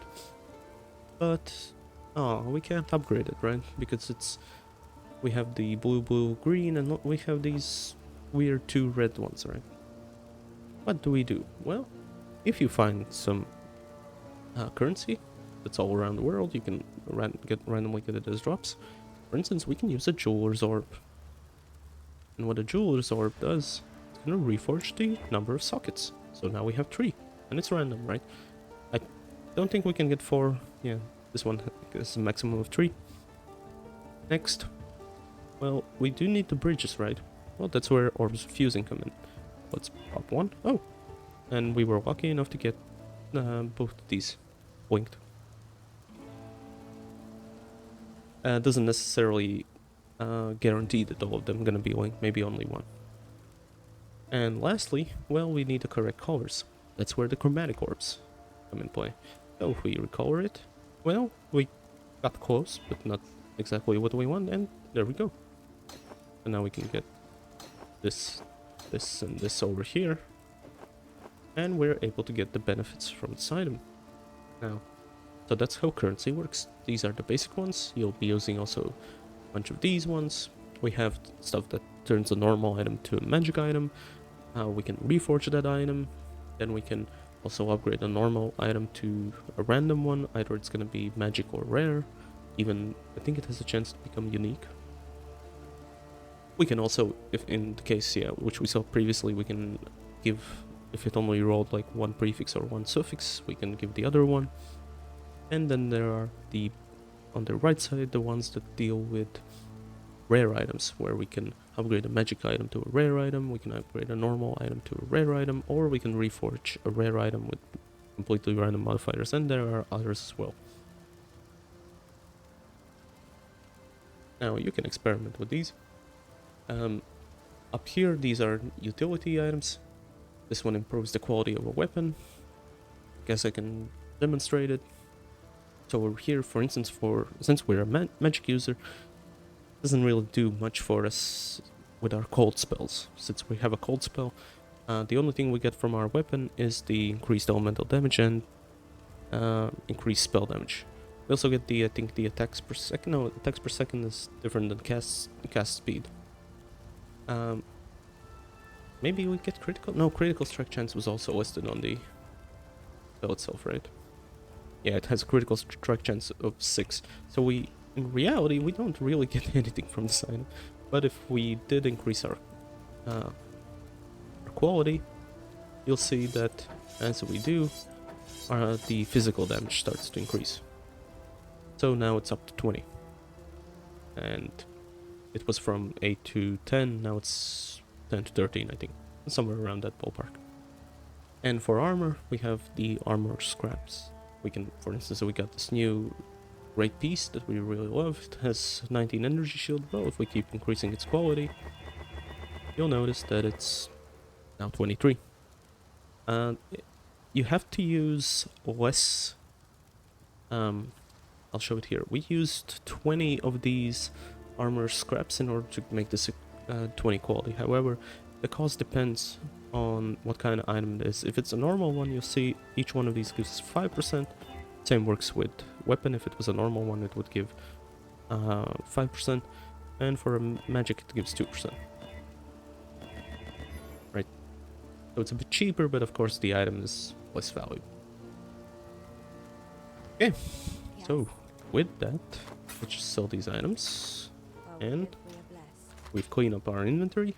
I like to keep a couple of portal scrolls and scrolls of wisdom in my inventory. Let's talk to Targoy. So we get... Do we want to switch skill? Rosmom is kind of fun to use because I used it a little while ago.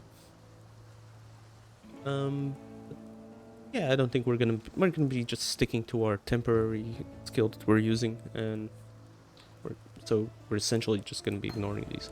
But we do get an additional thing. This is Frostblink, and it's important because it has the movement quality. Now, movement skills are really good because they allow us to move a bit faster around the map. Some of them can also deal damage.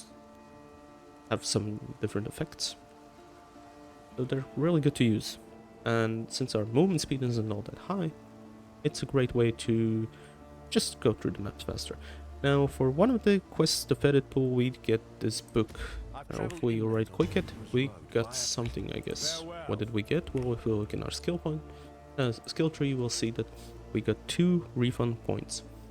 So technically, if I wanted to, this is a massive mistake, oh my god, I didn't want to get the energy shield, I can just press apply and it's gonna give me back the 2 points which I can spend elsewhere. However, one thing to do keep in mind is that you cannot refund points that would break the chain from the beginning, right? So I cannot press on this one or this one, I have to go back. However, if, let's say, we got towards Deep Wisdom, right, so we would have a connected chain here, if afterwards I was like, no, I really wanted minion damage in life, right, what I could do is spend the next 3 levels picking these out and then using the respec points to get all of these. And now the reason it would work is because, well, now the chain is still linked to the beginning from this side. That's the thing to keep in mind. Alright, now let's go back to the Submerged Passage and check out our new skill. Now, I'm not going to be using it on middle mouse, instead I'm going to be using it on mouse 5. You can rebind this, of course. You go into input, and over here I have it set to skill 9, mouse 5, just so it's more convenient to use the mouse. And if we take a look at this Blink, it costs 12 mana, has a cast time of instant, and 3-second cooldown, and it's gonna just teleport us. Now it's also gonna deal some ice damage, so if we go around, find some enemies, if we blink through them, we'll see they got damaged. And it even causes them to receive a little bit of frost on it, so they can get frozen and stuff like that. Really good. We got another level. Maybe... oh, I just got frozen myself. Let's quickly get the Deep Wisdom, we get more energy shield, mana, intelligence, all things we really want.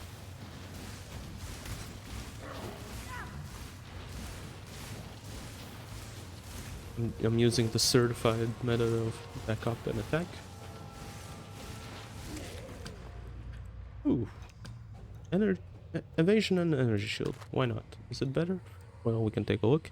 Has 30% increased evasion and energy shield, so the base stats again get added to that. Plus 10 maximum life, that's great, but it's less than our current one. We do regen a little bit of life, and it has fire and cold resistance. Well, it's decent, but do we want to use it? Well, maybe. Let's use it, why not? By the way, what are resistances? Those are quite important to keep track of. You'll see now I currently have from my gear 9% fire resistance, 7% cold resistance, 11% lightning resistance.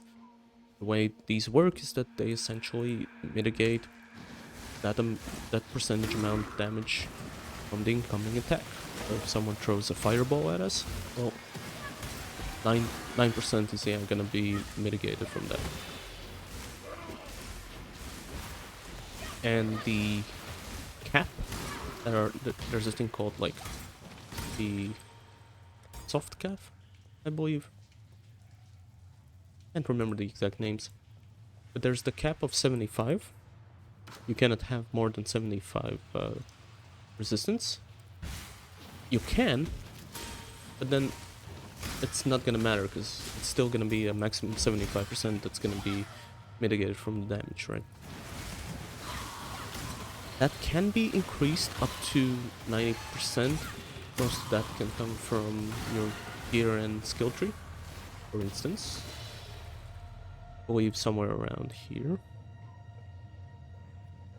Yeah, for instance here, right? +2 to all maximum elemental resistances. That would mean that, yeah, we would, if we got this from 75, we would go to 77. Apologies. But if we had 75 and we grabbed, let's say, I think it was this one, yeah, plus 15 to all elemental resistances. Well, then technically we have 90 elemental resistance, but we still only mitigate 75%. Now there are ways to actually use that to our advantage. For instance, over here we have these fire masteries are in multiple places, but I'm just gonna show this one. Someone attacking us? No. For instance, over here we can see one of the things we can get is regenerate 1 life per second for each 1% uncapped fire resistance. So what does that do for us? Well, if let's say we have 75 resistance, if or 75 fire resistance, if we get now 90, we still only mitigate the 70%, 75% of the damage, but the extra 15% gives us additional 15 life per second, which is really good. So if you get your fire resistance up real high, hey, it's a great way to survive. That can be important for builds like Righteous Fire and stuff like that. Okay, so we did kill someone I was hoping not to see, so what we're searching for is the Flooded Depths, because some of the quests in this game are really, really important.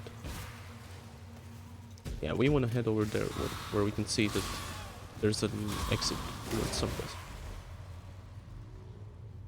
Okay.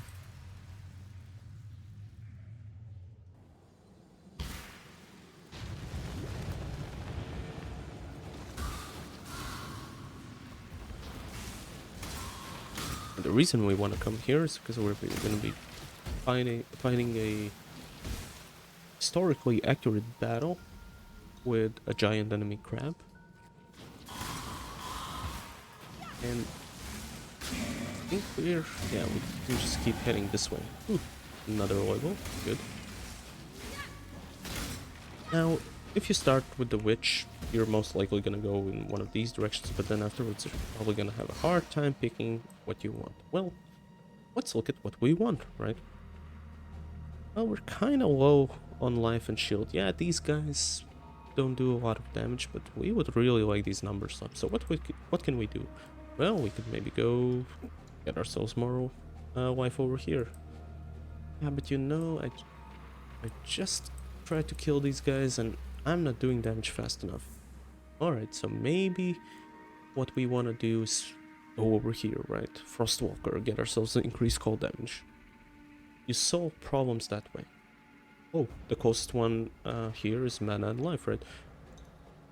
So maybe if I need mana and life right now, I can just go right here. In our case, however, of course, we're also doing a challenge run, and we do have to get to the Keystones that we need, the Ghost Reaver one. So I'm gonna, of course, be going over here. But in general, that's how you decide where you want to go next. You don't have to know what you're gonna do in advance.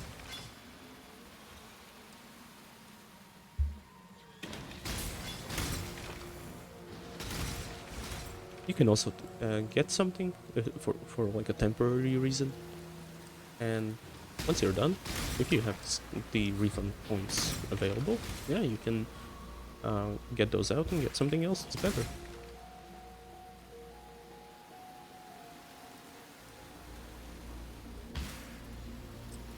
Oh yeah, you can see our movement speed is not that fast, but with the use of the crossblink, and there are different movement skills, flame dash, regular dash, you're able to reverse around. Of course, you do need to wait until the cooldown expires, but different skills handle cooldowns differently.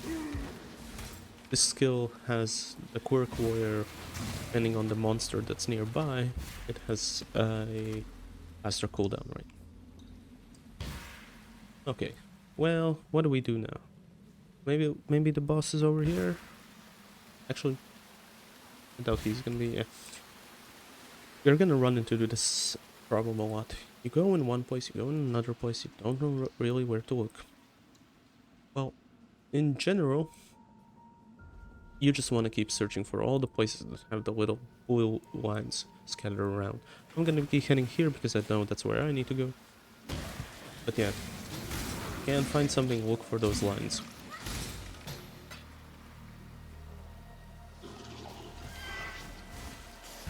So, here's the giant enemy crab. I'm just gonna keep cross-blinking from one side to the other and attacking him. He's not even gonna be able to do anything to me, really.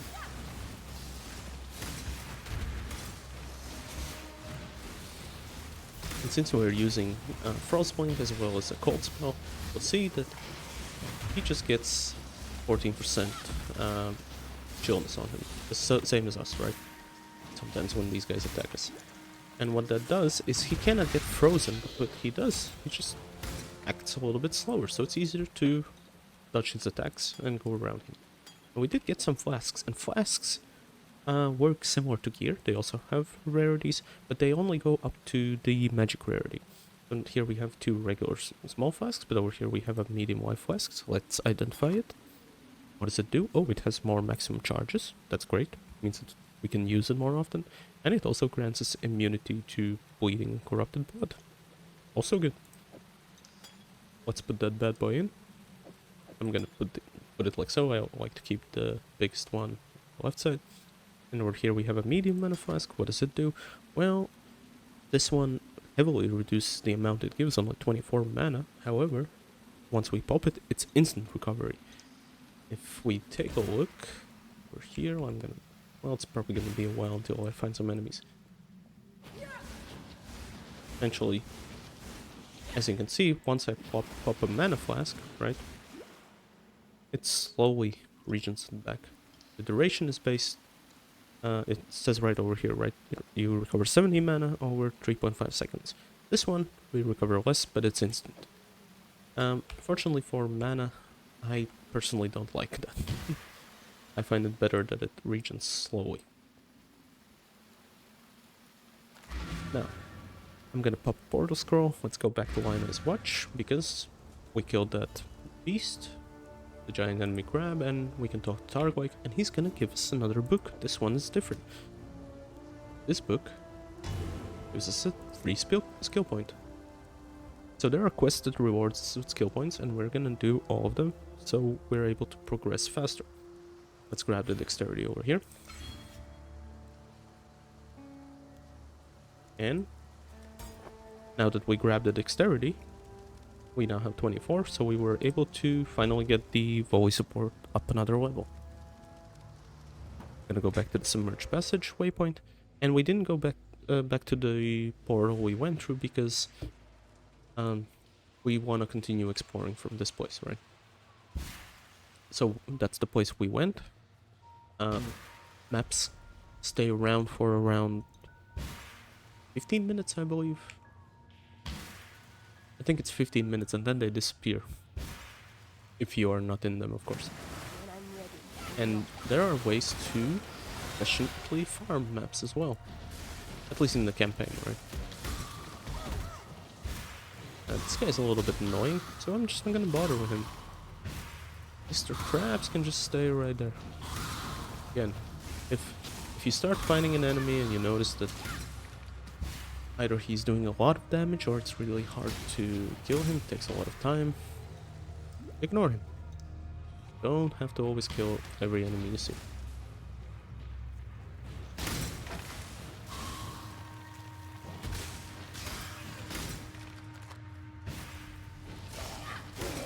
Now, hopefully you don't have like information overload. But in general, all these things should be fairly simple to understand. I mean, it's use the right colors, look at the numbers. Do they change? Is this beneficial? Read the rewards. So let's say we killed all the monsters, right? But we really like this place. The ledge is a great place to farm because you just have to basically keep running across the ledge. You don't have to go into any... you don't have to search for the direction you need to find. Let's say I really want to farm again. Well, if I go back to the ledge, it's still the same map. Well, what am I gonna do? Well, what we can do, if we press Control and then click on the ledge. You'll see we're about to enter the ledge. Choose an instance to enter below. This is the current one. It has 8 minutes remaining. Okay, so it's 8 minutes. So they stay open for 8 to 15 minutes. But we can create a new instance, and once we do that, we enter the ledge. This time, you'll notice it's a brand new map. So once we clear a map, we don't have to wait all the 8 to 15 minutes until it's fully cleared, right? Resets. You can just manually reset it, and that's good if you want to farm a specific area.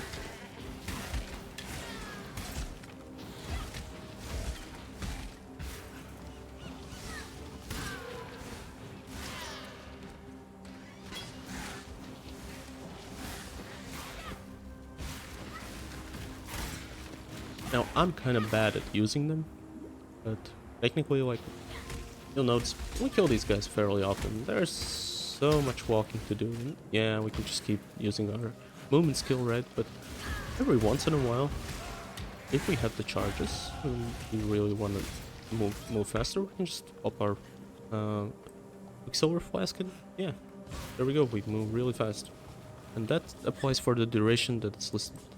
You can see it tickling down below, right? Over here we have a totem. You can have totems, but enemies can have them as well. And this totem, it regens allies' lives. Unfortunately, it doesn't affect us because we're not allies with him. But yeah, every enemy who's near the totem would regenerate life, and there are different effects that you need to take a look at. But if you destroy the totem, they lose the effect. Let's grab some more intelligence and start heading again towards the Ghost Reaver. That is where we need to go, right? I'm just gonna double check. Yes. When I'm ready, not So my plan with this character is I want to get to the end of the campaign, and then we'll roll a new one and keep this character in reserve for some convenience in the future.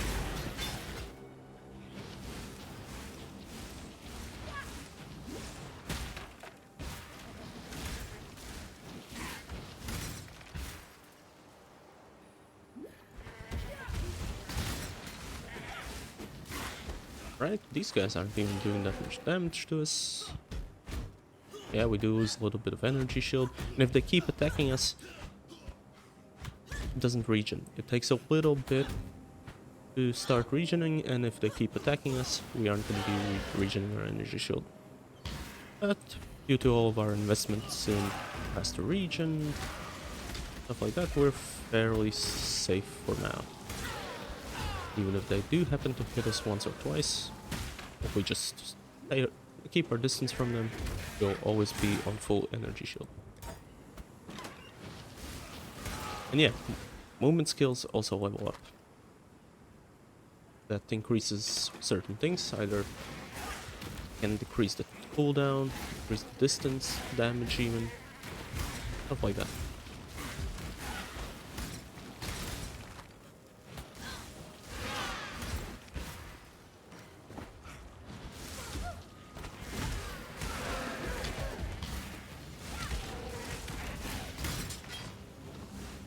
Yeah, we get a large mana flask.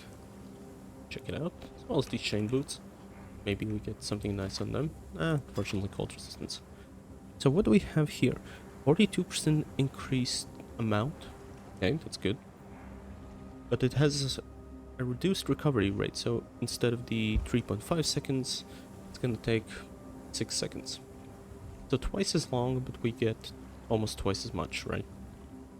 Is that good? Well,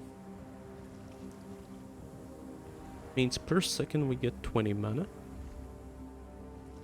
and we can then sustain our freezing pulse. So I think it's actually a good investment for us. Also, look at this leather cap. Is it better than our current mask? Well, it seems like that's up for debate, but the debate would end fast, because no, it's not better.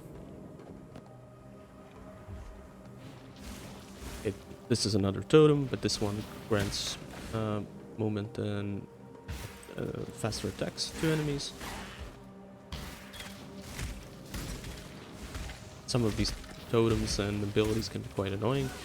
There are enemies who, until you kill them, keep all the rest of the enemies alive constantly. There are ones that suck the power of their fallen comrades and become faster themselves for each enemy nearby killed.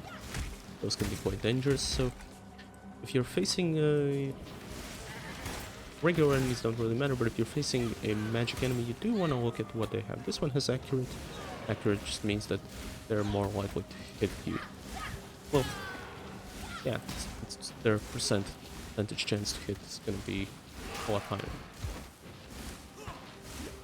Meaning if you're playing something like an evasion build where you evade attacks well, those guys are probably gonna attack you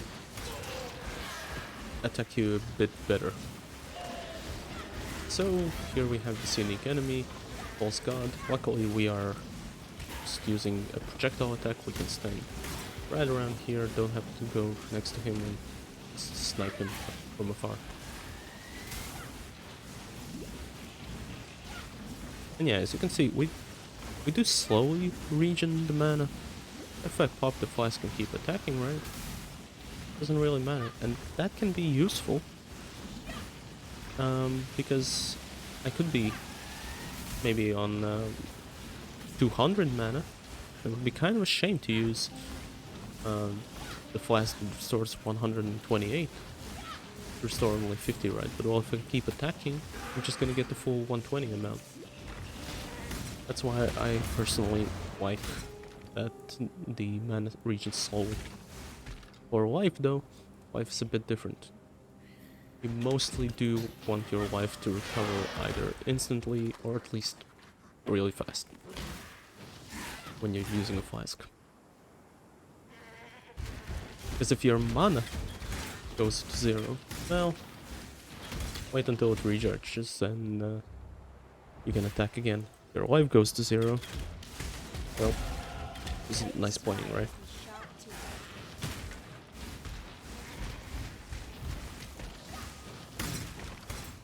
So, one of the things we did decide is that now we're gonna go up here instead of going this route.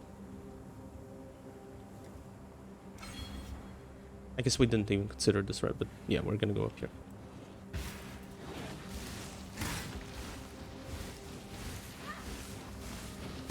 And again, we're picking mostly garbage things along the way now.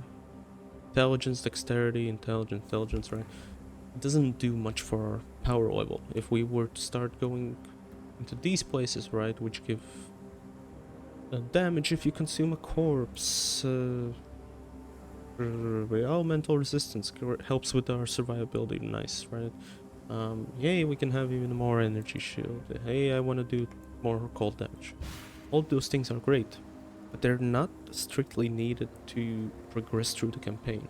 They definitely help, but if you're playing something like a non-hardcore character, if you just think about what you are really lacking, and don't go willy-nilly on the skill tree, then you should be totally fine. When I'm ready and not before. So, okay, over here we just grabbed a waypoint, and we are gonna be facing 2 unique enemies. Now, also, when these enemies are close and it gets dicey, you can just use Frostpoint not only for movement, but to just quickly evade some of these attacks or retreat to a safe distance. Let's grab the coral ring, because we do need another ring. The coral ring gives us more HP. Good.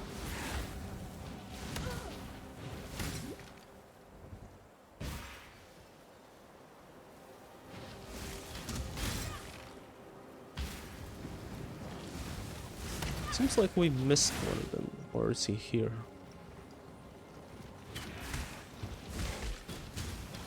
Should be a green skeleton archer. Maybe he's a bit further. Or maybe he's shy. Ah, there he is. Let's kill him first. I'll sometimes shoot arrows in the sky. When he does that, we can just cross blink in the opposite direction. So no biggie.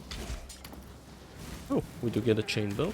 Our current one is better in terms of raw energy shield that we get, but maybe it has some good modifiers. Reduced flask charges used. I'm not a particularly big fan of that one, so thanks but no thanks. We'll wait for something better.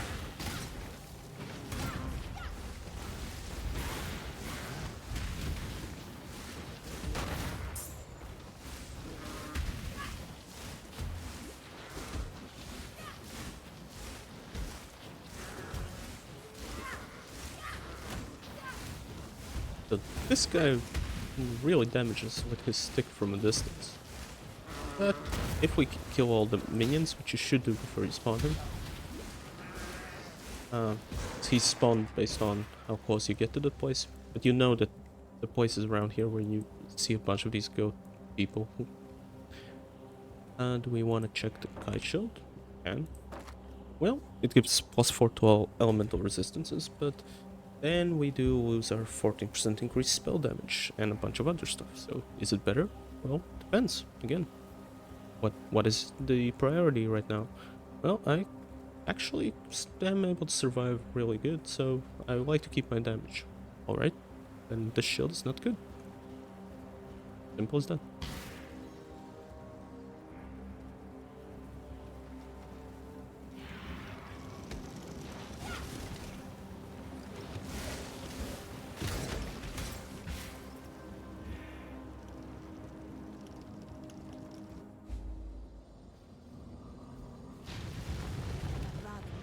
And let's skip the wildwood. Don't want to be going there. And I've already done them, so technically I don't need to do it, but since this is the first one, I'm gonna show how it's done. One of the things you can find around the maps sometimes is this place. You can easily find it if it says complete the trial in this area. We need to deal with chatters first before I continue.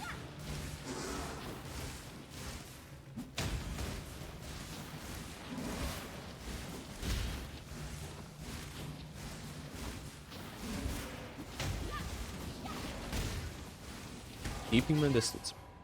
Ooh, maybe these are good goals. Are they? Well, they seem better.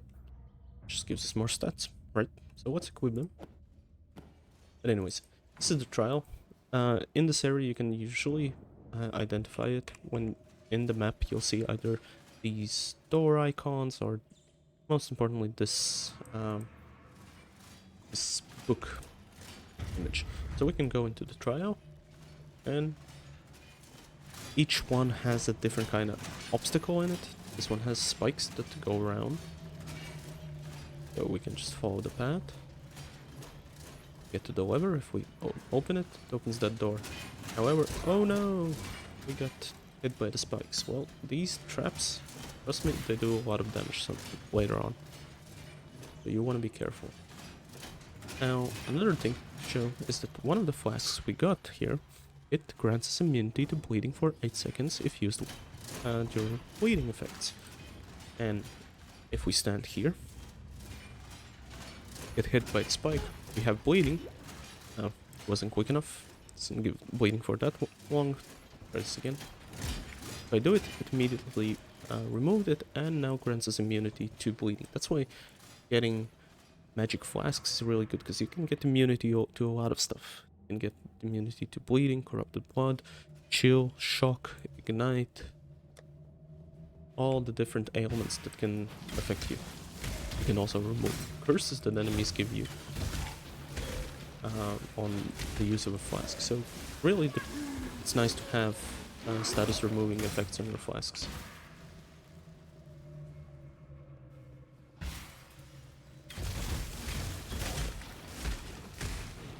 So we're coming up on level 11.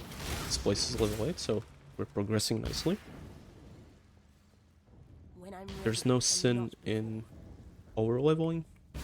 Actually, it's mostly advised to do so, because then you're just gonna have an easier time with the game. But generally, if you also wanna get better gear, you need to go into areas where the monsters are of higher level. That's where the gear drops at a higher base level. Our current one, for instance here, this one requires level 5, but it's an item level 10, right? Maybe a better example, like this simple robe, right? Item level 6, this one is item level 7. So as we keep increasing the monster difficulty by going through further and further maps in the act, we are also going to be gaining better equipment that can drop. And that's why getting a loot filter is nice, because afterwards you're gonna get like a bunch of useless items that you don't really care about, and the loot filter is gonna be able to sort that out for you. Just go into Google, search for an item filter, and you'll see what's up. So we just got a ring I'm gonna use, and I'll show why. So this is a ring that gives us cold resistance. We're gonna be needing that for an upcoming fight, so what do we replace? Do we care about more mana or more life? Well, survivability is usually better. Our survivability is plenty good enough, so for now, let's just keep it here. Hiccups.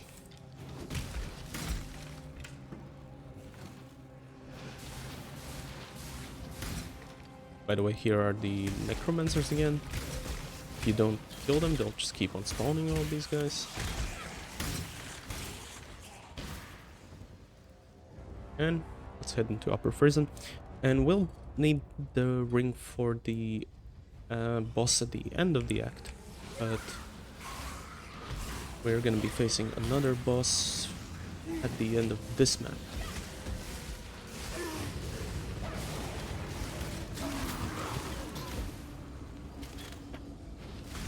Now you'll also notice, if you've been paying attention, enemies also give different XP. So these ones give us a little bit, right? The bar rises slightly for each enemy killed, right? Again, rises slightly. Now if we attack these magic mobs, they do have more health.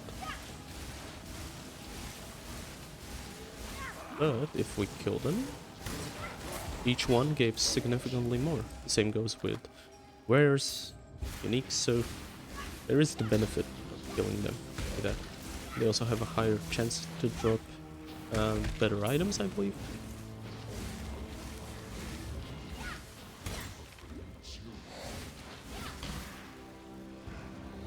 Well, this guy's cold and chill resistant, he keeps spawning these guys, so honestly, not gonna bother with him. when I'm ready and not before.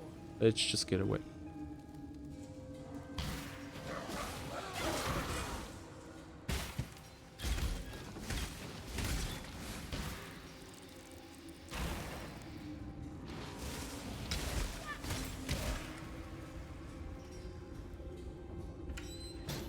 Ooh, we get an orb of transmutation, and actually, we can use it. We have 3 of these, right? So what can we do with them? Well, let's go and upgrade this to a magic item. Okay, we get additionally +1 maximum energy shield, and we gain 2 life per enemy hit with attacks. Unfortunately, we actually don't get that, because we're using spells, not attacks. But still, it's something. It's better than nothing, right? And we can do the same to this ring. And we get increased attack speed. Doesn't really do anything for us. Again, we're using spells and we care about cast speed instead of attack speed.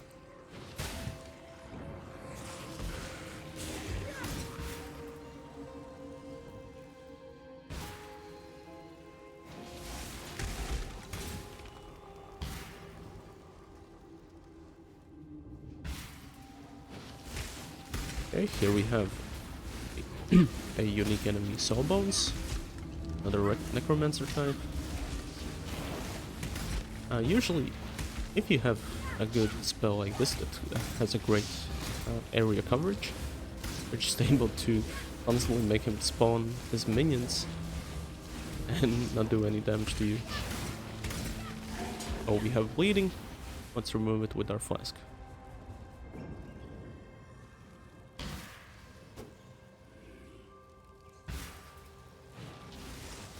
Now that we're after we kill these guys, we're gonna get another level up. Good. We can now head over here. It's intelligence.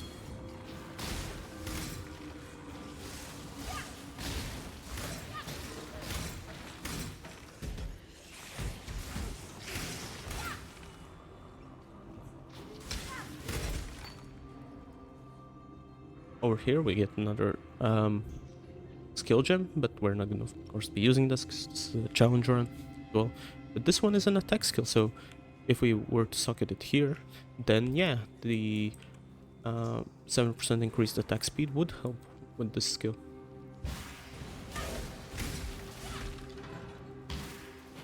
Physical attacks and ranged abilities that aren't spells, those benefit from attacks and attack speed. Spells benefit from stuff that affects spells and cast speed. Get another coral ring, we can take it.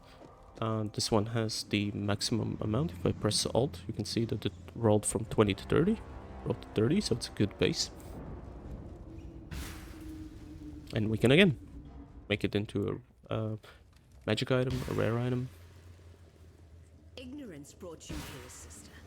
To the one Okay, that's piety. Just gonna run here a bit faster.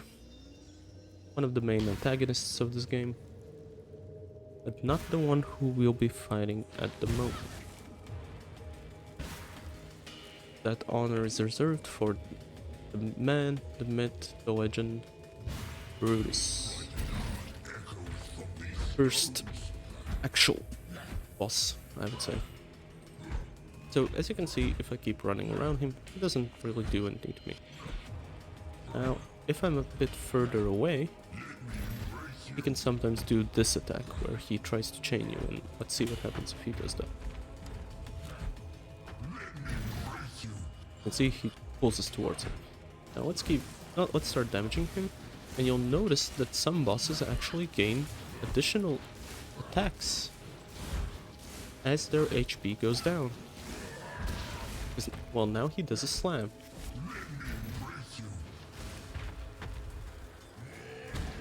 And that slam creates these spikes, which can actually take quite a bit of damage.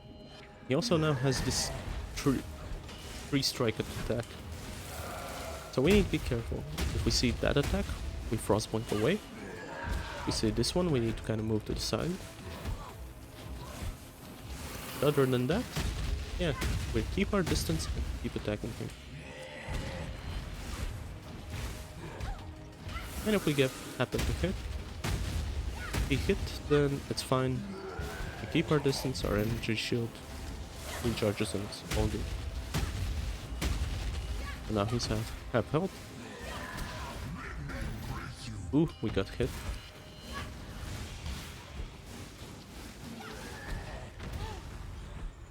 Hit again. Spikes can be hard to dodge, and now we're kind of in a scary situation, but luckily our energy shield recharged, we popped our flasks, and we're all good. We continue fighting.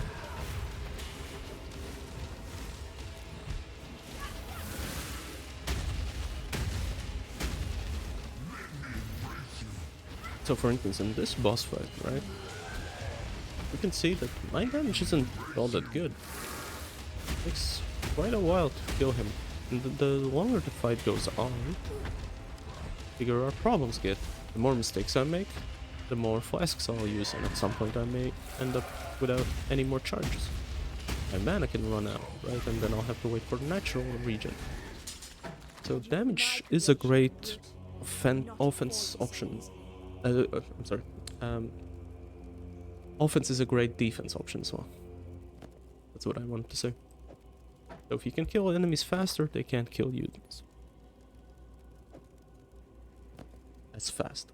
We got these boots, but we cannot use them because we don't have the strength requirement. That's too bad. When I'm ready. What will I ever not do? before.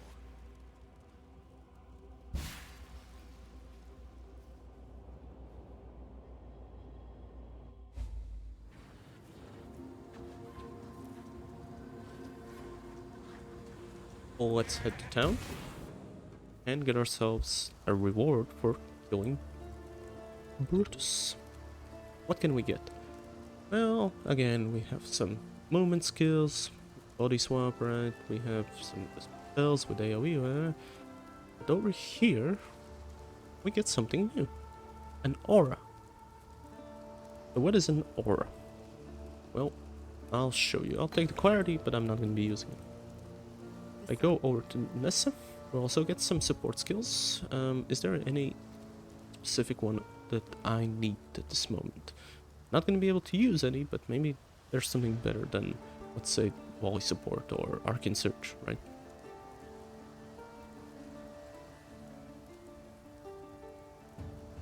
So this one, it says that it applies. However, you do need to look at, like, what does it actually do? So our skill, currently, it deals straight up damage, right? We fire a projectile, it hits an enemy, damage is dealt. The efficacy support, it grants 15% more damage over time, but we're not dealing damage over time, so do we really benefit from that? I don't think so. Now the increased skill effect duration, maybe that works somehow, but I don't really see why we would need any increased effect for that. So while we can support it, don't see why we should. It seems like there's nothing really I want from here. Which is why I'm gonna just take whatever random one. Yeah, this one. What I really want to do is go over here. Now that we got access to the clarity, you can see that that's not the only aura that's available. We can get Vitality, which gives us life regen, Precision, which gives critical strike chance and accuracy, or the Clarity, which gives us mana regen. And how they work is I'm gonna be taking Precision. I usually take that as my first one. I'm gonna put it... I guess I'll put it in my gloves for now. Goodbye. I'm also gonna move it over here. Let's head back to Prisoner's Gate, because we can't activate these here. So, auras are special, because they give you benefits at the cost of reservation. And what they can reserve is either mana or life. By default, they're gonna reserve mana, but through the use of some support gems, or there are even some skills in the tree. There's over here, yeah, blood magic, right? Skills reserve life instead of mana. Right? What it allows us to do is when I press now Q, I now gain 20% increased critical strike chance. We can see that over here. I have 6% chance. Now I have 7.2. So the 20%, right? We also gain some accuracy. As you can see, our chance to hit is only 79%. However, now it's 100. But you'll notice on the right side, we now have mana and reserved. So 22 mana is now reserved and we cannot touch it. And that depletes our total pool from 283 to 261. Now Precision is one of the gems, one of the aura gems to be precise, which for each level up is gonna ask more and more mana reservation. But it gives you more and more stats, so you need to consider, can I actually afford to increase the level of my Precision gen and reserve more mana, or not? Now there are also look at this dude. There are also other auras that work a bit differently. They reserve a percentage of your total mana. Let's say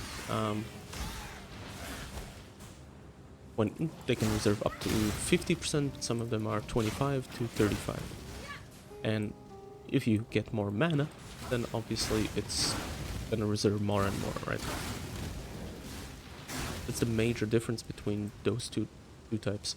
When you have something like precision, if it reserves too much mana for you, you can always increase your mana pool, and that's gonna solve the issue. Because it's a static cost, it only increases per level up, right? But with reserved mana, well, it's always 25%, right? Doesn't matter, for each level up, it's still gonna be 25%. When I'm ready, I'm not. Now, there are actually ways to lessen that. Let's say that I put a bunch of auras, right? I want to get the vitality, I want to get the clarity, I want to get this precision. I'm now rocking mana regen, health regen, I have critical strike chance, I'm the god. Well, I try to cast my spell, and I realize after 2 casts, suddenly, that's it. I can't cast anymore because I have so much reserved mana. There are ways to mitigate that. One is, of course, to increase your mana pool, because all these skills cost a flat amount, but let's say that they all cost 25%, right? Well, there are certain skills in the skill tree that can help with that. Those being stuff like this: 8% increased mana reservation efficiency of skills. So that means instead of the 25%, it would now be 8% less. And by that, I don't mean like minus 8% from 25%, it would be like, let's say it would be now 22.8, which is probably incorrect. But yeah, it would now reserve not 25%, but like 24.1. And you can get a bunch of these. There are some over there are some over here. There's some that are hidden in masteries. You can always, handy dandy thing to do, you can always search.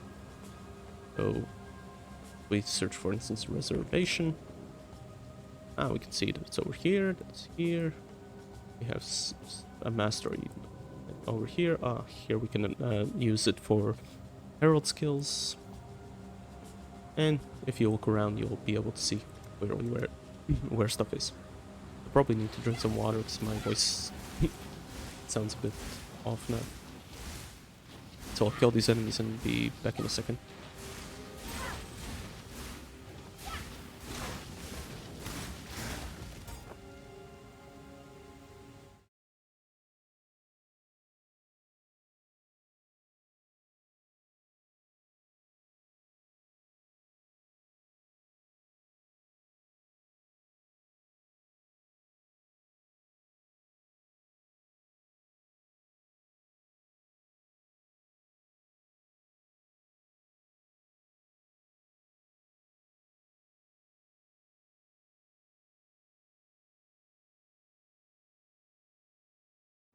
Okay. We are now back. Let's head down. By the way, there are some instances where your movement skill can actually move you to a higher or lower elevation, or travel some gaps. So there are some minor shortcuts you can take. Is this better? Well, let's take a look.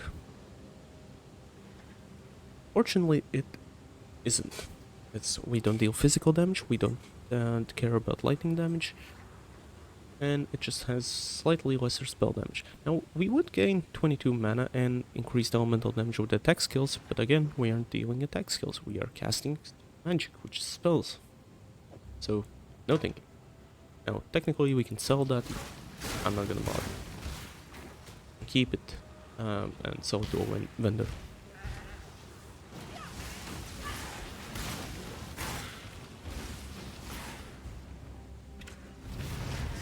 No wonder my mouth is dry, because I'm honestly not all that used to talking for so fast and for such a long time.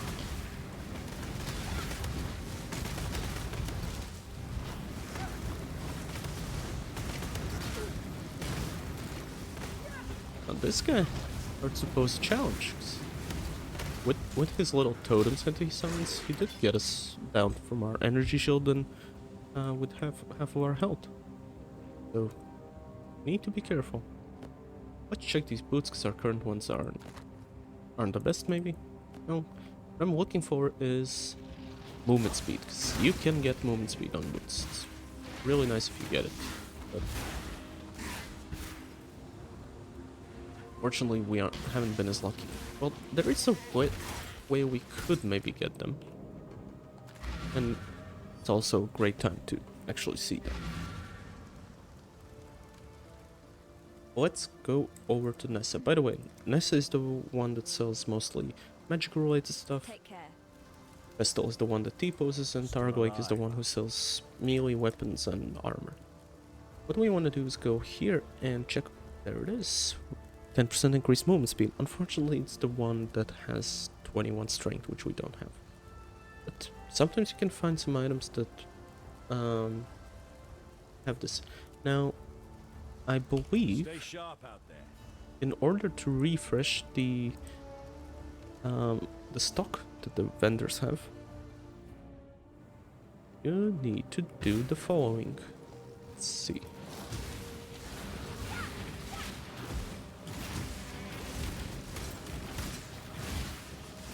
Put these guys real quick.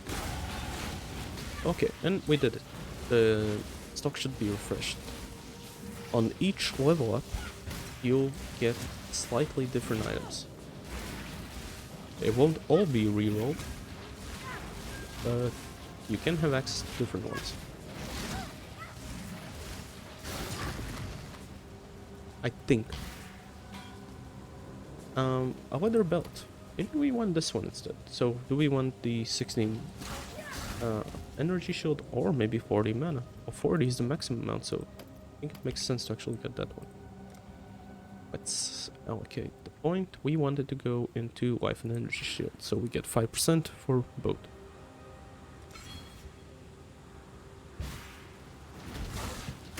And you'll notice that this one gives us 40 life, right? But when we equip it, it doesn't give us 288, it's 290. Well, that's because we got increased life here.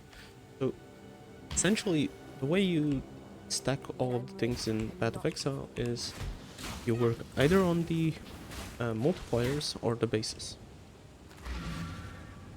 You have a low base, but really good modifiers. If you get, it's better than to add a little bit to your base, because then the benefit from that will be bigger. Still alive. Okay, what do we have here now? Okay, you'll see here. These boots were before up there, right? But now we have a couple of different items here as well. Now, nothing we can really use, but still.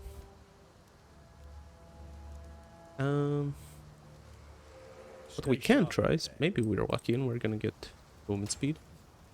We can use another Orb of Augmentation on these boots, because we can see it has a suffix, so we can roll a prefix in. Movement speed is a prefix. We did get a hybrid modifier. This is the type of modifier again, which can contain two things, but it counts as one.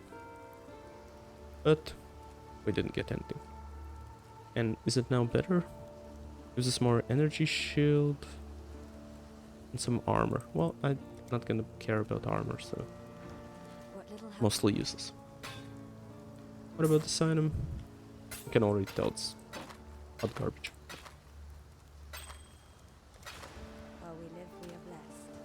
Now this ring isn't doing as much, so how about we see if we can make this coral ring a bit more special.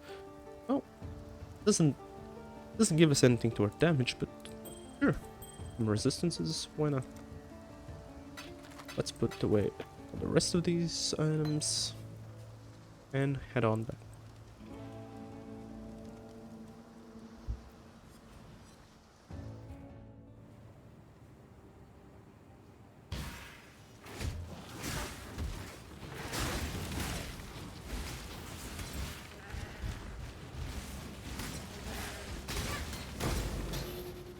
Okay, Orb of Alchemy. It's one of the rarer ones. They're really good. Because if you find a nice item that you want to use, let's say, ooh, I've gotten really lucky on these axes, and I think that this could be great. Yeah, or maybe it has all the... It's a normal item, but it has all the slots you need, right? Let's say it has 4 slots and they're all linked. Perfect. Well, then you can roll it into a rare item, and hopefully good. Who knows? It's random. But...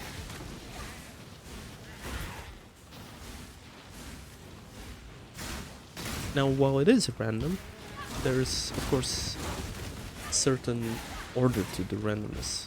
And people who engage with crafting know how to make sure that they can get some specific things on an item guarantee. When I'm ready. So there's quite a bit of depth with items and their modifiers and how to get them. So we've reached the ship graveyard. Things appear to be dining in We're going to be looking for 2 things here, not just the exit. I'm excluding that one. First, we already found it. We can even do a little shortcut. This is Captain Fairgraves. He gives us a mission to find the All Flame.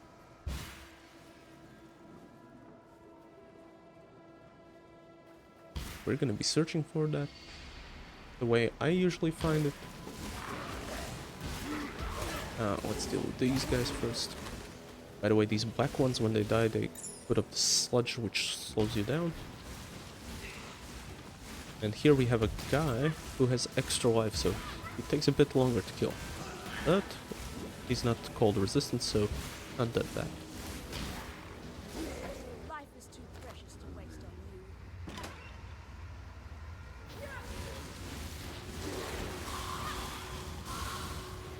So what we're gonna be on the lookout for are crash ships.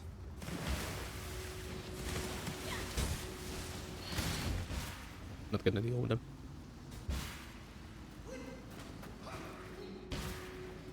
And we found it. And you can find the ship graveyard cave around some of the crash ships. And we need to go here to find the All Flame. Help all Captain Fairgraves out.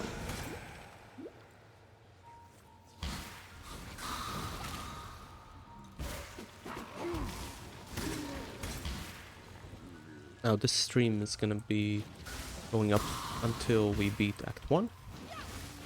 Then tomorrow we can start with Act 2. Oh, we'll get to the town of Act 2.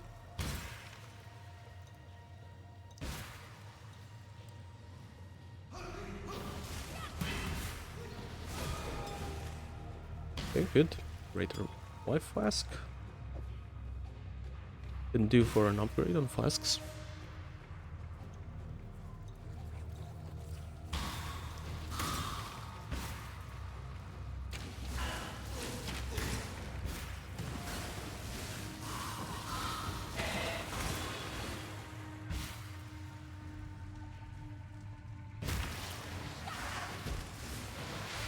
And we get to the slave girl, but she of course is surrounded by a boss. A mini boss. Which we can easily deal with. Yes, we do get minus 25 if we stand around her. If we keep our distance, since we're a projectile based character for now. We can easily damage her. And while it is ironic that we kill enemy that basically deals cold damage with cold damage, this game doesn't really care about that too much. Okay, we get a scepter. I'm gonna take it. Also, once we interact with the slave girl, we get the All Flame. Also, by the way, notice that once I exit, these guys aren't attacking me. It's because, luckily, they added a grace period of the amount depends on the location, but in general, yeah, it's about 1 minute. You can just stand around, and it's good because in some games, like I believe in Diablo, was where you were playing a hardcore character, and while you were loading, suddenly some dude shows up and kills you while you still have your loading screen on.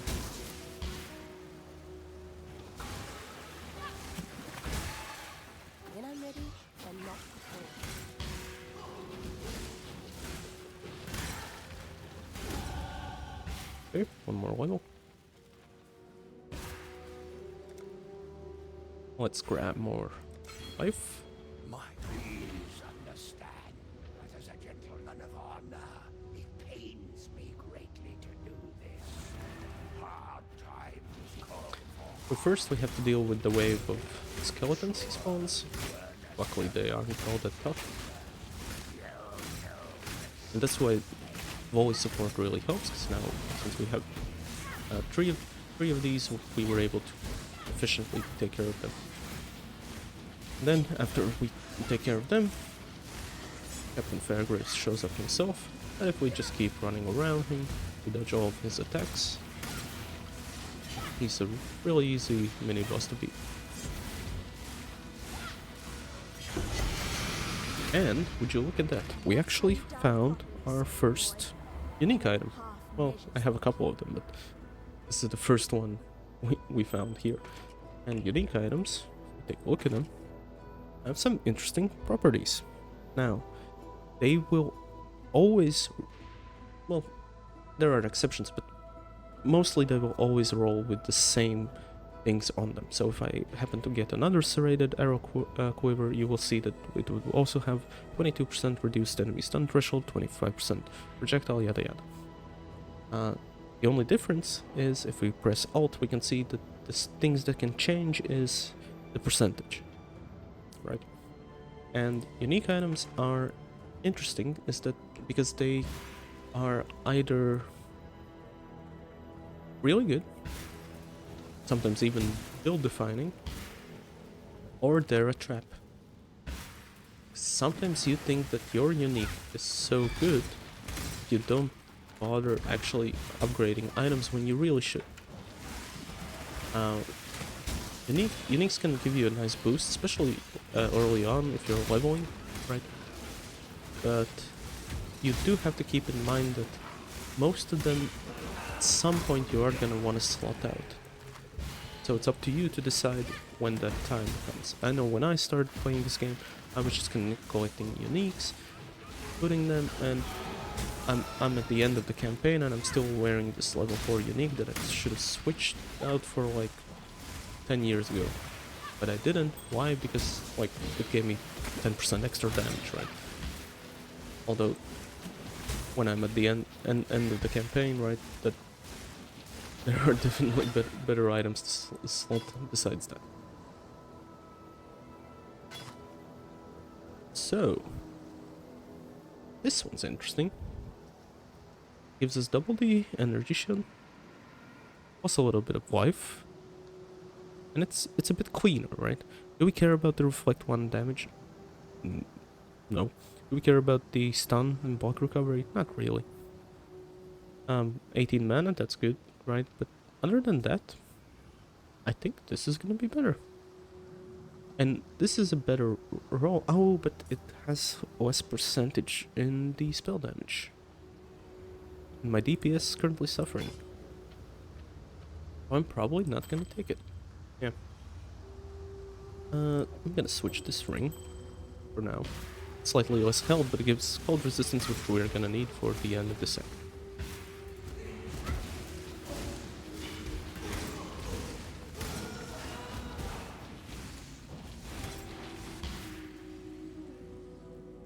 And we can already see where the exit is.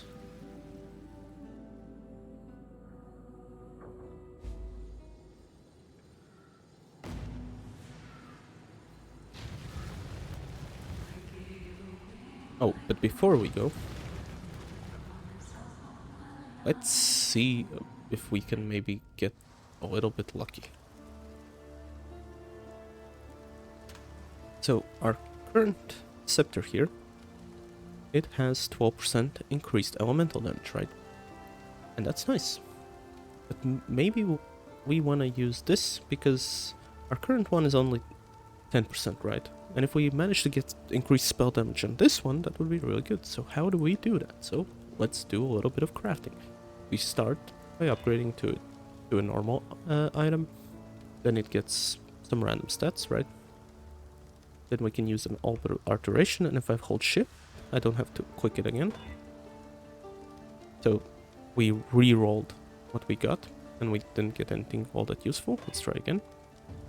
Okay, didn't get anything useful again. And we can keep doing that until we get maybe something that's good for us. Alright, 14% increased damage, 9% attack speed. Well, that isn't too good. Maybe let's try again. Oh, now we got 27%. Now why is that? Why isn't it suddenly higher? Because as we can see, right, it could have rolled between 10 and 19%. So why does this suddenly have 20 to 29? Well, that has to do with a thing called tiers. If we look at both of these items, this one has a prefix of apprentice, which is tier 8. Now the tiers work in the reverse order. Tier 1 is the best and tier 11 is like the worst, right? Now this one is tier 8, so that's why it only has 10 to 19. This one's tier 7, that's why it's higher. So now this actually becomes our better scepter, and that's how you can craft things. Now again, we can even add to this, because we only got the prefix. We can maybe get lucky. Yeah, 12 strength. Why not, right? Maybe we're gonna be able to use that. We can see the difference right here now, from 66 to 72. So technically, yeah, we crafted a better item. And yeah, that's how you do crafting. And if we wanted to, we could use a regal orb to make it a rare item, which would give it, I think it gives one more modifier. But I'm not gonna do that because these are actually quite rare. And before also we do that, let's just increase this. Yeah, 6 life, why not? And some cold resistance. So now our cold resistance should be looking pretty high, 62%. Which is gonna really help against the boss that deals a lot of that type of damage. Oh! And speaking of, I completely forgot. I thought we had to complete the quest. Here is our main skill that we're going to be using for this challenge, the Ice Nova. Well, would you look at that? Now, also, since we did the Fairgraves questline, we get the skill point. That's why it's important to do it. Now we can go here. And that's about it. So, yeah, now we can slot the Ice Nova and take out the Freezing Pulse. You also notice that it does have a little bit of experience. It's based on, I believe, your level. So as you keep getting more and more levels, the gems you buy are already gonna start with a little bit of experience, or even could be a level 2, level 3, so forth.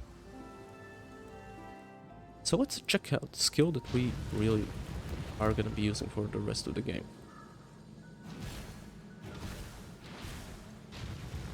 So yeah, we do an AoE explosion, right? Let's also look at it's spell, AoE, cold, and Nova. Costs 8 mana, deals 23 to 34, and its base radius 2.6. So we can increase the radius, which is gonna help damage more enemies. We can jump into a group of enemies and just spam it. We can also just work on increasing your damage, right? And that would mean now that the volley support we have is useless. You can see that we only have the one end. So we are now going to be looking for a different gem socket here. Okay, I do like this skill. When I'm ready and not Let's see if we can get it up to level 2. How much damage does it do? It's 82. That's decent. And we need 4000 XP still. We'll see if we're gonna be able to do it before the boss fight.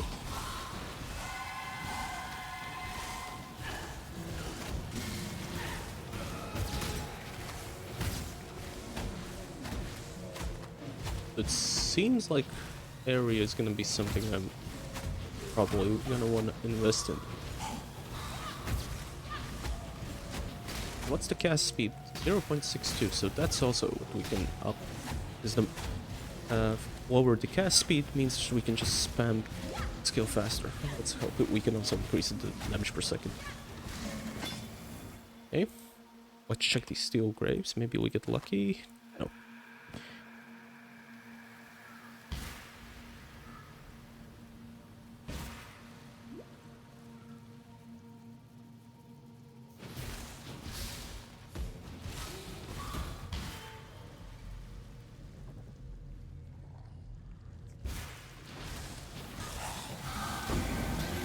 An orb of scouring. That's an interesting item. It has I two barely uses. recognize myself.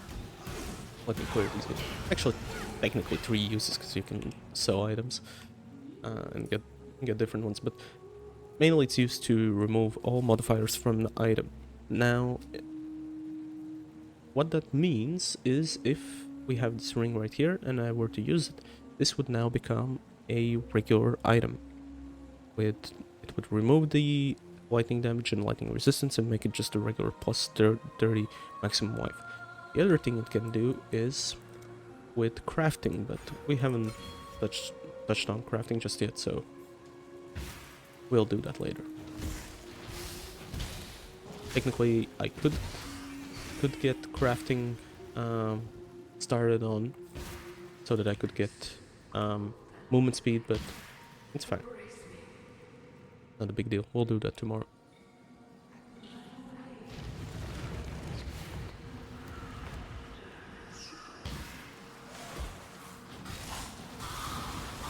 Again, we're gonna be skipping the league mechanic for now. We're gonna interact with it once, most likely, during Act 2.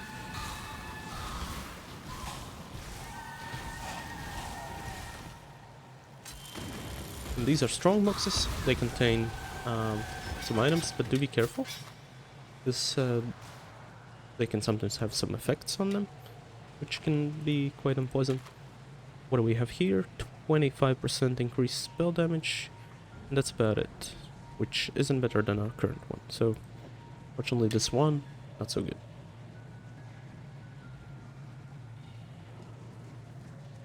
Technically, we can check this one as well, since... that better? No, it can be better. No, I don't believe it's better, actually. Well, check it. Don't have anything socketed. So, 64... 64... No difference. Look at that. But 6 life per enemy killed is really low, I don't care about that. Now, if we kill some of these guys, we should be able to even get one more level in our ice number. Well, our first level. Which would be good, because the more damage we do to the boss, less chance of us accidentally dying there. Now, since this is also a relatively fast skill, you can see that we are able to also keep our Arcane Surges. We gain 1 Arcane Surge after spending 22 mana.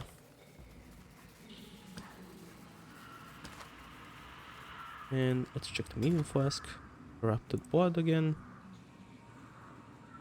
Guess it means we can switch it out from this one. And ooh. So is this new one better? Probably? Not by a lot, but I think it's better. So let's get that. When I'm ready, not By the way, with the thing with strong boxes, that was a magic one. There are also rare and unique strong boxes and normal ones. And what you can do with them is if you find, let's say, a normal strong box and you have an Orb of Alchemy in your inventory, you can right-click and use it on the strong box to make it a rare one. You can also use, since it was an unidentified, you can use a Scroll of Wisdom on it. Simply right-click Scroll of Wisdom and just apply it on the strong box, and it will show you what kind of things it will do. And this is essences. So Over here we have a frozen enemy, which is the one that's going to be dropping the essence, and his minions. So if we keep clicking on it, they all unfreeze, and now we have to deal with them. And they usually have an additional thing about them. This one has the muttering essence of sorrow, so he summons these totems. But seems like we're able to deal with him, and he drops the essence. So what does it do? There are different essences, and essentially they act like orbs of alchemy, but they guarantee that a certain thing is going to be rolled. In this case, if we were to use it on a one-handed normal weapon, it would be a rare weapon, and it would guaranteed have damage penetration. So these can be really powerful for crafting. I've never gotten to a point really where I had to use them or wanted to use them. But yeah, now we've reached the boss fight.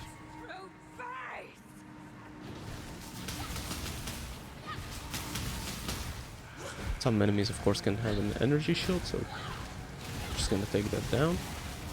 And if we don't attack for a while, you can see that they also regen their energy shield, so keep on attacking your shield, you should be fine.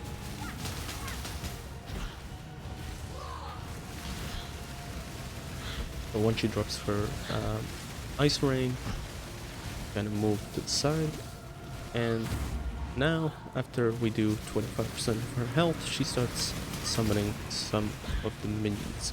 Now that's actually good for us, because as we kill them, we do regain a little bit of the charges in our flasks, so that's going to help with sustaining our mana issue.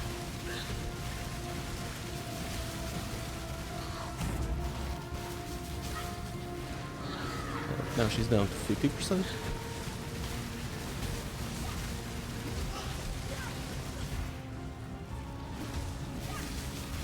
Of course it would be nice if our damage was higher, but it is what it is.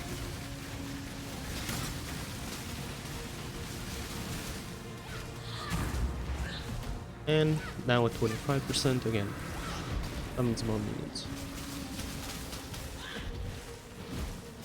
Now, this is not going to be the end of the fight. She does have a phase 2.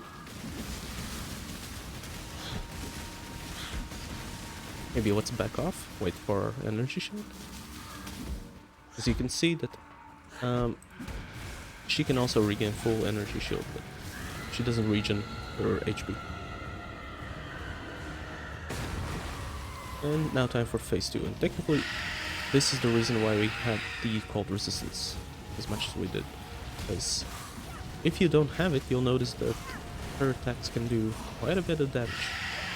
That's what's important, to always work on making sure you have your resistance capped at 75%.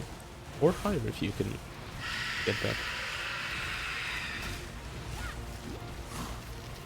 And that's an issue that's gonna become more apparent as you play. If you don't have your resistances capped, you'll notice you'll die a lot.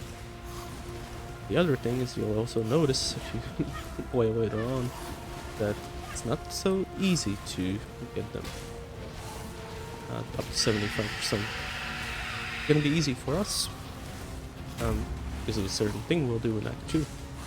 But in general, if you're playing standard, and nothing else, then yeah, you need to work on your resistances.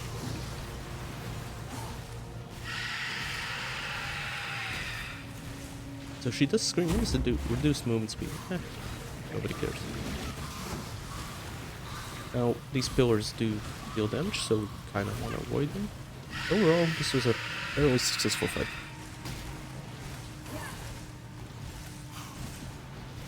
And there we go.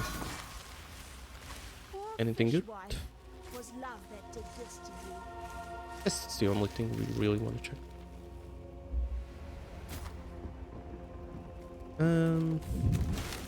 Yeah, no, thank you. And we are done with Act 1. You'll see now, if I press U, open the map, we are now in Act 2.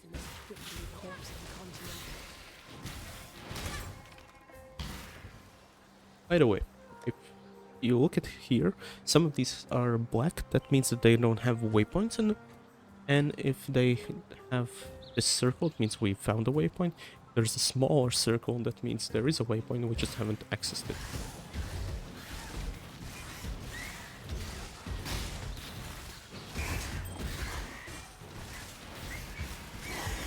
When I'm ready, and not before. So let's quickly make our way to camp.